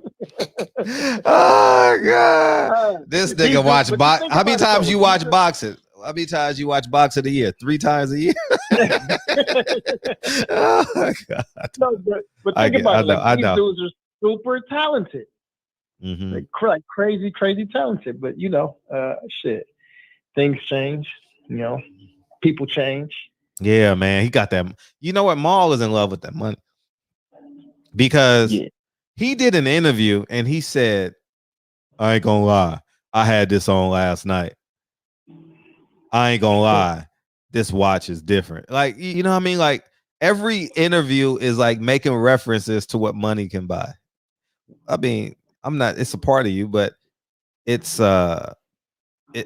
he's sounding different though. Like he's not sounding like a true fighter. He's sounding like a very satisfied fighter, full fighter, and he got the money and it's just hard for me to see him, and it's hard for me to, because I've been covering those guys since they were Golden Boy and they had flat tops and they had dreads. I covered them all the way back then, and they've always been high energy, and they've only been one way to me. Like y'all see in the interviews how I tiptoe around them and shit to get to where I need to be, you know what I mean? And that's because I just accepted them for who they were. I thought they were lions, and Maul is backtracking a little bit. Yeah, and Al and that money, man, like that. Al, I don't know if he's overpaying them because I've never seen they check. And how can you tell a fighter he's being overpaid? But he's coming off very comfortable. Yeah, sounds like a football player on this second. He sounds very comfortable, man. You know what I mean? And I'm glad he has a great life. But if he fights that Montiel kid, sheesh. If somebody say that's a good fight, that's going backwards for me. Tone Brown, where you at? That's going backwards because you just fought you fought probably a top 5 gatekeeper in boxing, and I say that respectfully. And Devin Chenko, right? He's a pound for pound gatekeeper. You can't go back. You can't go backwards with this kid. You know. Jose Luis, what are you talking about, dude? Yeah, it's knock it off. Oh, what'd he say? Yeah. I missed it. You know, just in here, just being a bigot. Oh, you know an antagonist. Okay, yeah. Yeah. So I'm learning Spanish, bro. They say comer una berenjena, putito. Yeah, that's what they say. Yeah, that's for you, Jose Luis. Yeah, and honestly, if you guys ever seen Jamal in person, many of y'all have. Man, he looks like a freak of nature, man. I mean, they lie and say he walks around at like 175. Hell no, that nigga walk around at 190, 195, man. Looking like an NFL strong safety, free safety or something. You know what I mean? He ain't at no damn 180. Ain't no way in hell. Nah, dog. Nah. Because I'm 165, 170 when I go to fights. You know what I mean? And he's like, I mean, I would have to shoot him. Like I'm not even raising my fist with that guy. Nah. No. I'm not even playing. I'm not even gonna pretend, y'all. Nah. I'm a pepper spray him or something. Like Maul ain't. Yeah, Maul is. He comes from a great cloth, as whatever I say. You know. Yeah. Mm-hmm. Yeah. Damn. So I guess nobody else wanted to call in and talk about it, huh? All right. Well, shit. Well, we spent another thing that I was listening to the brother 503 line earlier, and he said that Oscar Valdez is now looking to fight Francisco Vargas. Oh yeah, I heard that. And guess who's? I think they got the same manager as Burchell. Incredible, man. So he's doing that same thing that Manny did when EJ beat up on Mikey. Mm-hmm. You know what I'm saying? Manny was there ringside, thought that Mikey was gonna pull off a miracle because he saw something and he was ready to get in the ring. Mm-hmm. You know, when do you see Manny go to a fight and sit ringside? Facts. You never see Manny go to any fights. Facts. Right? Especially in the middle of political season over in the Philippines. Facts. He's sitting right there. EJ had to damn near call him in the ring, like, "Hey, get over here!" The dude in the ring. Yeah. It's gonna be easy to make. This dude blinking his eyes, you know what I'm saying, looking like a Riri, blinking his eyes, like, and all of a sudden, no English. He looking at somebody to translate for him, like, Manny, come on with the silly shit. Then he's, yeah, we can make that fight. Yeah, right. As soon as he get home, he shut up all his social media and just disappear. Yeah. And that's the same thing that happened with this Punk. That's one of the reasons why I wanted Miguel Burchell to win too. You know what I'm saying? Because at least he'd get in the ring with somebody. Man, I swear, everybody that get a belt now and after 2020, man, these dudes just, they hold these belts hostage and take the softest touches they can take. Right. Midwest says, what do you think about AB, Danny Garcia? I say just two niggas staring at each other. Yeah. Who the fuck want to see that fight? Like, you got to push a button on Danny to throw a punch, and whatever happens in the ring, that shit'd be like John Molina. I don't want to see that shit. That shit. But here's the catch with Valdez. That level of to be great, you got to enjoy being fatigued after that shit. That level of fatigue that he had after that fight, that should feel like pussy. That should feel like the best high you've ever had in your life. He probably don't want to go through that again. I'm gonna let you go. He probably don't want to go through that again. The level of concentration he had to have for what he thought that Burchell was. The amount of preparation, what went into it, the actual fight. He didn't go off the game plan one time. You know how hard that shit is? You know how hard it is to be perfect? He was perfect Saturday night. I don't know if he wants that. I don't know if he mentally wants to go through that again. You know what I mean? So he says, man, give me a light touch, because Kobe Bryant, He would have said, "Oh, we just beat Portland Trailblazers with Clyde Drexler, Terry Porter, Cliff Robinson." And you know what Kobe gonna be going to the locker room after game 5 because he's gonna win that series 4-1. He gonna sign and say, "Yes, I get to beat Michael Jordan. Fuck yeah. Yeah. I'm about to go to Chicago." And Facts. Preach, Fred. You get what I'm saying? That what he had to go through to be great. Whew. The amount of preparation, the amount of pressure, the sacrifices that you have to do to be at the level he was at. Whew. Y'all don't understand. You know what I mean? That shit is just insane, man. And you have guys like Keith Thurman. He's afraid to be consistently like that. You know, it literally and that's why they say it has to be a lifestyle. You know, that's why Kobe Bryant was never overweight when he played basketball. You know what I mean? You see, Kareem Abdul-Jabbar was never overweight. Robert Parrish, never overweight. You know what I mean? These guys, I mean, they're great until their last shot. You know what I mean? Like, and that's what Floyd knew he had to do. That's what Valdez knew what he had to do. But he says, man, I'm gonna go. But if he fights another guy, and has this preparation, imagine being great twice. Man. He's literally gonna personally cut his Michael Jordan phase off because he doesn't want to go through that again. You get what I'm saying? Like, I would want to fight Shakur Stevenson now because Shakur Stevenson has doubt. Maybe 0.5%, maybe 1%.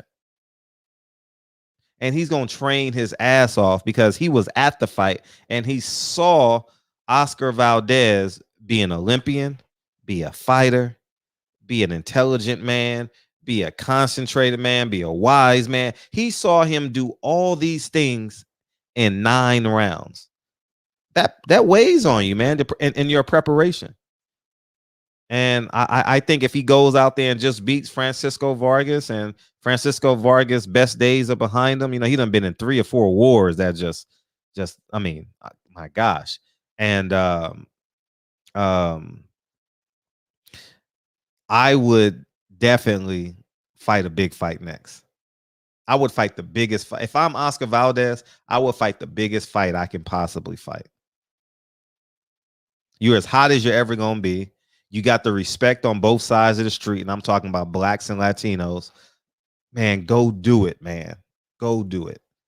And if you lose, you're going to be a hero anyways. Black people going to respect you. Like Fernando Vargas, he got respect on both sides of the street. Valdez can beat Shakur. Shakur is perfectly right for him. Perfectly. Ain't been tested. Shakur ain't been hit. When was the last time Shakur been hit in a fight?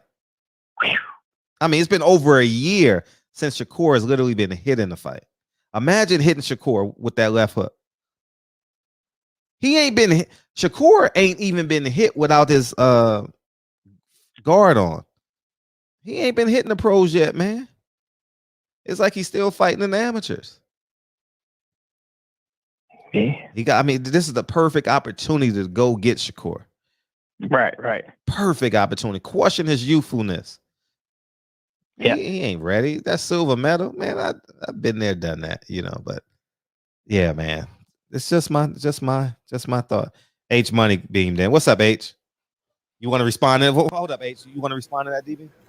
No. I was just saying, in order to be fatigue is being good. I think great is exhaustion. Okay. You see Kobe Bryant look at Kobe and look at Mike. After they won those championships, when you see them sitting in the locker room afterwards holding the ball, they had exhaust written all over their face. Like, I've given you my everything. You know what I mean? It's not a look of like I'm a little bit of fatigue has set in. That's just being good. Right. You know, those are the Clyde Drexlers. Those are the Karl Malones or the Charles Barkleys. Those are the A2 players. The A1 players are exhausted because they have given their everything.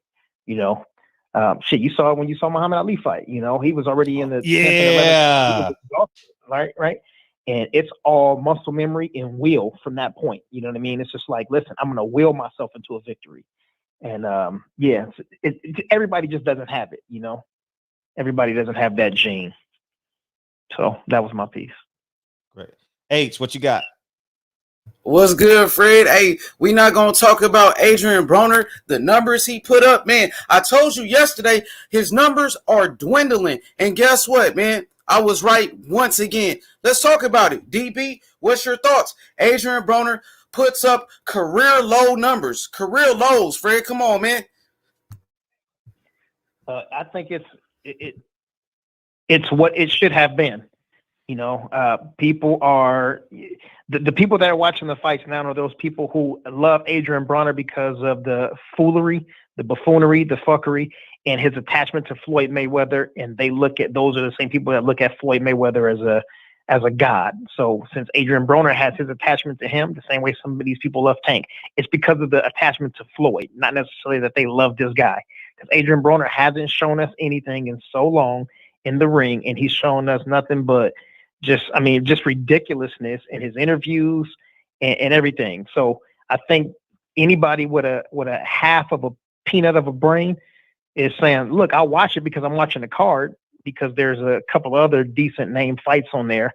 But I'm not tuning in solely to watch Adrian Broner. You know what I mean? So the numbers are what they should be. And the numbers are just going to get worse from there unless he ends up fighting somebody else. And he has a dance partner that can bring some more people in. But yeah, that's it. Me personally, I'm exhausted talking about Adrian Broner. Like I don't have anything else for him. I think he needs to start worrying about investing for his post-boxing career. But other than that, I have nothing else for Broner. Fred? I mean, yeah, Adrian Broner is kind of fatiguing. I will say that I think it is what it is. I heard someone say 300,000 is good. I don't think so because it's more people sitting in front of a TV. And Adrian Broner, I mean, but that 2 years, man. I mean, he fighting for checks, man. I don't even think he's fighting for legacy anymore, man. I mean, it's like he probably cries at night, you know, and I mean that for real. Like the opportunities that he's personally squandered, you know, like just you ever been disgusted with yourself sometime, whether it was over a relationship or whether you spent too money or you gained 20 pounds in a winter? You ever just been disgusted with yourself? Nah, I ain't never been disgusted with myself. Well, I don't mean it like in like or mad at yourself, like disappointed in yourself, like I know I can do better, like I underachieved at this. I think that or some areas in your life that needs improvement. You know what I mean? I think that Adrian Broner on some levels. Fred, bro, he's not popping. Let's just say what it is. He's not relevant anymore. Let's stop beating around the bush. Let's stop being nice with these guys. I'm not here to hold anybody's hands. No, First of all, yeah, he say he one of the biggest stars in boxing, and that's not true. Nobody watches his fights anymore. He needs to step his game up. And I got a good fight for him, and that's Devin Haney. And Fred, I heard you say, oh, Gary Russell, he's quiet right now. What's wrong with Gary? He hasn't been talking. You know what happened to Gary? He got his ass exposed in the barbershop by Devin Haney. That's what happened. And if he wants to make the fight happen, we can still make that fight happen with Gary Russell next. Devin Haney knocks him out. Hopefully, we talking about people letting their nuts hang. Why Gary Russell? He didn't let his nuts hang that time. All right, then. Let's keep it a buck. There's a lot of ducking going on in boxing, bro. That's all I gotta say, bro. Appreciate it, Fred. What you calling back here for, Terrence? What you want? No, man. I'm sorry, man. I'm popping popcorn, man. Because y'all very entertaining. How you doing, Senior? How you doing? This is DB. Hey, man, what's going on, bro, man? I'm sorry I didn't nod you first time, man. I didn't realize you was on the line, bro. Oh, no, it's cool, man. You mean, I ain't tripping. You sitting back being all quiet and stuff like treat that. me bad. You know what I'm saying? What happened? I'm used to you treat me bad. Hey, shoot, man. Hey, look, it's all. I don't treat nobody bad, man. Hey, but look, man. The situation with AB, man. Like I said, man. I would go by the man's word. Now, looking at his next fight or what he do, you know what I'm saying, after this, then I'll judge him by that because you know, we all said going into this fight, the dude's coming off of a big layoff, but we also all said that, you know what I'm saying, this was probably for a check. Let's keep it real. We all said the same. You know what I'm saying, we all said all of that. But what he said after, you know, say in the post fight. Now I know it's a lot of stuff that AB done that, you know, saying probably hard that, you know, saying to take him for his word. But what he said in the post fight, if Al Heyman take him at his word, and I said we gotta take him at his word. Now he go out there, you know what I'm saying, and get the, you know what I'm saying, and don't perform, don't let his hands go. You know what I'm saying? He still got what's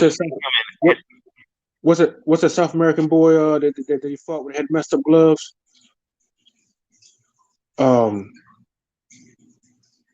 Was Argentina? Yeah, whatever the hell his name is. If he still got that syndrome, and he Maidana.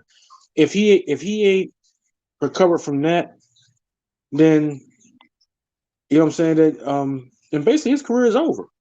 Because everything from my personal opinion, Fred Hawthorne voice, from my personal opinion, everything that he going through right now is a result of that fight. Because he didn't. Hey, look, that's not me. That's not me. Ain't no fish tank. Don't put that on me. Man, come on with your fish tank. That ain't me. That was you, AB. I'm sorry, DB. I don't have no fish tank. Well, you in the bathtub or something. But look. Nope. Or she in the fish tank. Or bathtub. But anyway, man, it's everything that he said, man, you can hold that against him in the next fight. You know what I'm saying? You know what I'm saying? In normal circumstances, we would give another fighter the same benefit of the doubt, having been on that high of that long of a hiatus. See, no, AB fucking. I'm sorry, DB messing around, man. He playing. That is funny though. Man, and that's all I got, man. I'm just saying. Look, my biggest thing is if the dude is saying that he's committed to making a turnaround, then I ride with a turnaround, as you know, what I'm saying, as long as it lasts. Once he deviate or screw up, you know what I'm saying, then I'm done. You know what I mean? If he betting on himself, I bet on him. If he ain't gonna bet on himself, then that's a wrap. That's all I got, Fred. Peace. Appreciate you. DB. Yes, indeed. Yes, indeed. Hustler's home, man. DB better not be in no bathtub, bro. I'm dead. No bathtub? Shit. Hell no. No. I'm gonna get my sponge bath in a minute. Yeah, but yeah, man. So that was it for Joe. Who we got tomorrow? Us. Yeah, I like it. All right, good stuff, man. Yeah, let's get out of here. You know, you've done it again, Frederick. Yeah, we had fun today. Yeah, it was fun, man. It's crazy how we just make U-turns. Right. We headed down King, man, right? We get the Crenshaw, we bank a bitch, and now we back on Western, you know what I'm saying? Yeah, that's a good Brian McKnight album, U-Turn. Yeah, exactly. Shoulda, coulda, woulda is a hell of a track. Back at one. Shoulda, coulda, woulda. I like that shoulda. Who liked that shoulda, coulda, woulda song by Brian McKnight? Yeah, Brian McKnight used to shoot hoop with it. Yeah, me too. At Venice Beach. Dun, Yeah. dun, Yeah. dun. You got the one. Yeah. Shit, yeah. As soon as he left, as soon as so what happened as soon as TB left, the fish tank stopped. You know what I'm saying? I ain't got no damn fish tank. That's Yeah. funny. Shit. He's fucking with him. Only fish tank in here is my bed. Shit. Oh man, that's funny. Fish tank. You Yeah. you fucking with TB like that, man.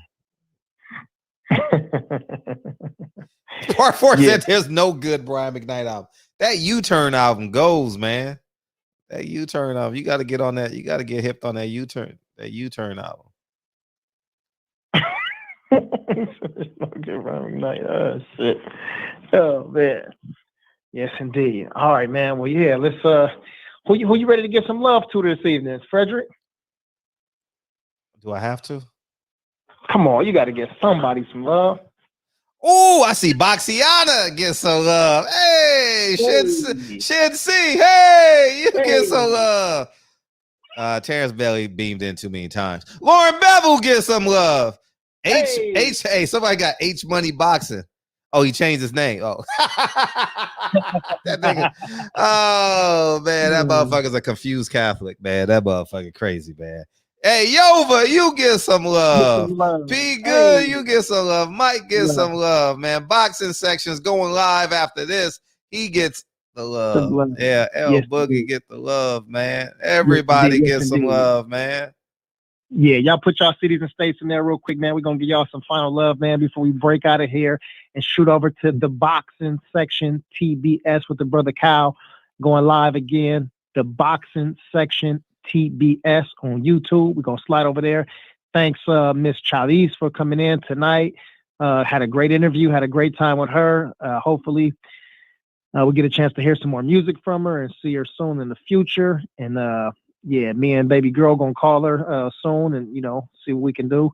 And, yeah, man, looking forward to the next one, man. We got Michael Thompson, OG Laker, father of Klay Thompson coming in the shop real soon, man. But tomorrow, man, it's just us right here. It's just us. It's just us. Love all y'all, man. This is good. My peoples over there. Peoples Hernandez, you waiting, man? We waiting on you too. Yeah. What else you got, Frederick, before I get these people some love? No, I just want to say thank you guys, man. Thank you for fucking with my I didn't want y'all to know, but I use some bleaching shit, some bleaching products and shit. So I was trying to mask it tonight. So y'all I'm gonna get my Sosa on tomorrow. So I'm gonna be dark on one side, light on the other. So don't mind, Yes, indeed. All right, man. I got my brother P Good. He said, DB trying to hear those high notes. Yeah, I'm trying to hear those high notes. Shout out to H Money Part 4, Father of the Year. He said, Lakewood, Washington in the house. Chocolate City in here. I see you. Cleanest. He said, salute Rob G Film, my brother ATX. Salute to OG Big Rob G Film. The boxing section, NorCal in the building, going live right after this. Let me see. Got the Queen. My love. Lauren Bevel, Las Vegas, Nevada. Está en la casa. Let me see. We got Chandra Walker in here. Said much love. Chandra? Shout out to you. Chandra, welcome to the show. Welcome to the show. Chandra? Bang. Chandra? Chandra. Yeah. Sean Walk. D Hodges, salute to Boston. He said, great show. LDBC, salute chat and family. Salute to you.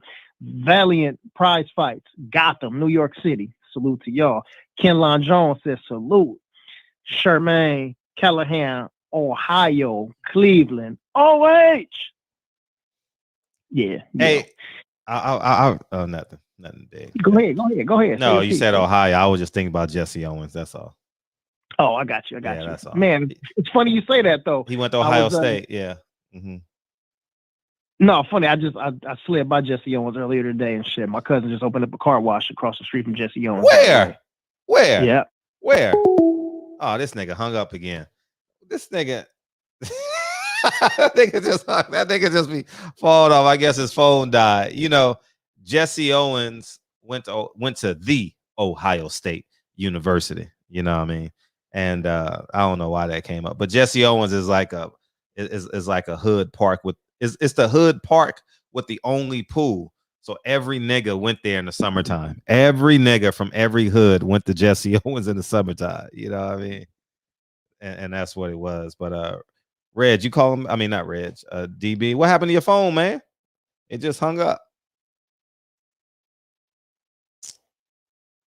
Yeah, just call back in. No one's calling in, so you'll be good. So yeah, tomorrow we got a good show, man. Tomorrow, Thursday, next week, dog. Next week, dog. PPD, appreciate you. She probably went to bed by now, but Monday we got Bill Duke. Tuesday we got one of the greatest linebackers to ever play at Penn State, Aaron Maben, coming in. You know, he was a first round draft pick in the NFL. And ladies, make sure y'all come back Wednesday and Thursday of next week. Did I say we got Bill Duke Monday at 4:00, by the way? Call in, nigga. I don't know what's wrong with your phone. We got Monique Mosley. Y'all know who she is. She's on The Secret Millionaire. She's on the what's the name of that show? Secret Millionaire. She's a music mogul worth over $200 million. She will be in the shop. Make sure you sit your daughter down because we need to see this, man. We need to see what it looks like. And for the few times in our lives, man, she gets to be it's tangible for us. It's attainable. You know, I mean, if we get inspired by voting for a black man, we better be inspired by this woman coming in here and gonna spend an hour with us and give us the game. You know what I mean? And that's not DB. That's not DB. That's not DB. DB, where you at, man? And and then Jamie Alexander being Thursday. Y'all know who Jamie is, man. She's like she's a mogul. You know what I mean? She a mogul in the flesh. So yeah, so we got a special week next week, man. I'm really, really excited. And the following week, we're gonna have some fun. We got Charleston White coming in. Oh shit. Oh, that shit gonna be classic. Do I need to call you, D? And so next week is gonna be a really great week, man. We doing ladies' night next Wednesday and next Thursday, man. Man, y'all really, Monique is fucking powerful. Hidden. What's that? Please leave your message for. Oh.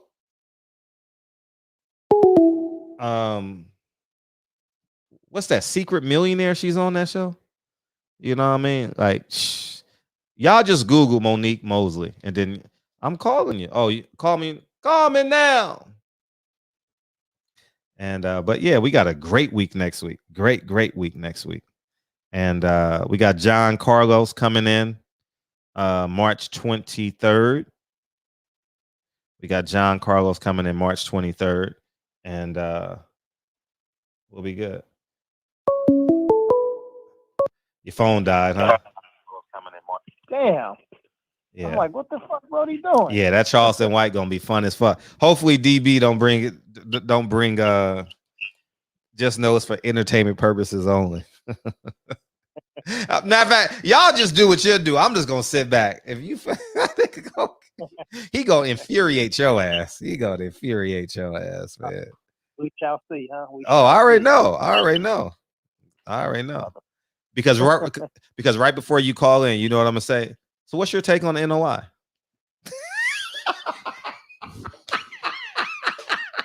I'm like, oh, DB's calling it. My host finally arrived, man. DB, Charleston White, DB. We're gonna have to do an in-house interview. Oh man, that's gonna be funny as hell. That's gonna be entertaining. Yeah. All right, well, shit, man. Let me get these folks out of here, man, so we can go and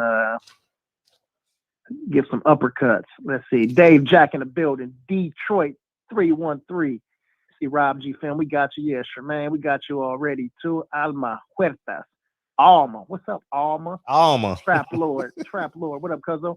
Kenlon Jones in the building, the boxing section. We see you, man. We'll be over there in a second. D Hodges, salute to Boston and the Massachusetts boys. The Majestic. What's up with you, King? Let's see. Lauren Bevel, we got the Queen already. Boxing Conversations with Reggie Owens. Go over there for the second best content in the world, right behind me and right before Fred. Go over to Boxing Conversations with Reggie Owens. Gotta jab you back. Mike Moss in the building. He said you dropped a bottle of beer. Damn. M-Stack 85. Bottles of beers on the wall. 34 bottles of bills on the wall. That shit. Anyways. Yeah. Jarvis Johnson, King JJ, South Central Zone. Let's see. On the mic with Terrence Bailey Sr. Jai, the real in the building. What up, brother? Unique Don the Queen. Salute to you. My brother, Mr. Tennessee himself. Hustler Slim in the building. Oh, Lauren Bevel, there you go. She says salute. Fred, DB, Patty, and the fam in the chat. Right on to her. James Baker, MD. Let me see. Unique Don, Esta en la casa. Yeah, you better believe it. Reese, bruh. Salute. Yes, sir. H Money Boxing now. That's right.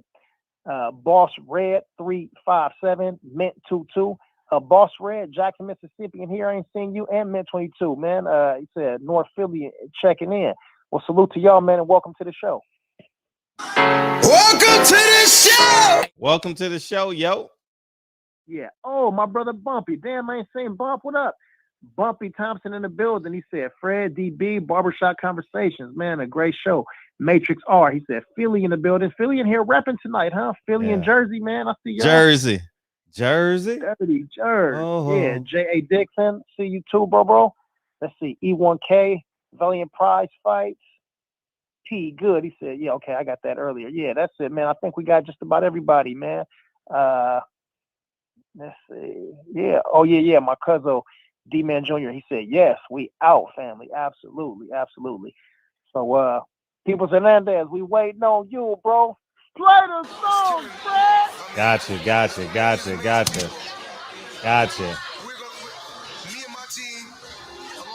We made it, Voxiata. We made it through another night. Hey, we got 3 women with 3 comments going back to back to back. Hey, that's dope. Unique Don is way up there, though. That's the first time that's happened in the shop. 3 different women going back to back to back. You know what I mean? They pulled the Kobe on us. You know what I mean? The Lakers won 3 in a row, right? Or they won 3 out of 4. They won 3 in a row, right? They lost the 4th to Detroit, right? Man, I ain't playing with you tonight, man. Let me Google this shit. I don't know why I'm drawing a blank on it. Anyways, I think they won 3 in a row, or 3 out of 4, 1 or 2. Or they went back to back twice. Yeah. People Hernandez in the building. They won 3 in a row? Yeah. Okay, I'm right. You take it personal, because the devil is a lie. Hey. I'm telling you the truth. Hey. It's all in what you do. Hey. Some things you gotta do. Hey. This shit look orange to the motherfucker. Oh, man.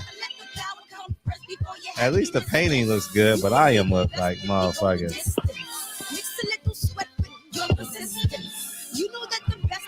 On the distance. What's up, Dave Jack?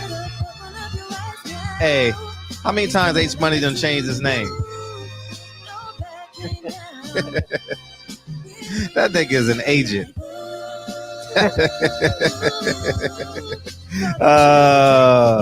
Is that a bathrobe in the back? No, nigga, it's the thing that they put around your neck before you get your hair cut, nigga. Is that a bathrobe? Nah, man. Wipe your feet before you smash the like button. Smash the like button on the way out, too, man. Smash the like button on the way out. We appreciate that.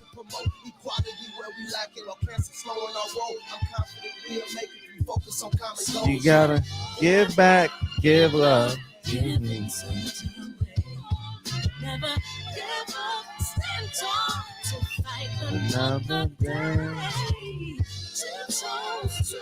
Cameron Renfro coming through. He always comes through, man. What up, Cam? Sing this shit, Cam. Life's a play with no rehearsal. Come for your bro. First no, cause the devil is a lie. Hey, I'm telling you the truth. Hey, it's all in what you do. Hey, Some things you gotta do. Hey, hey, hey, hey, hey, hey. The devil is alive. Cam, boxing section, part 4. Go ahead, D. Love y'all, man. Mayana, we get to hang out tomorrow. I can't wait. I can't wait. Something gonna crack tomorrow. We ain't even really get in on the subject neither. All right, love you, Deep. I know, exactly. We still got a lot of stuff. Yeah. Catch y'all over at the boxing section. Love you, bro. All right, love you too, man. Love you too, man. Appreciate y'all. Love y'all. Mayana.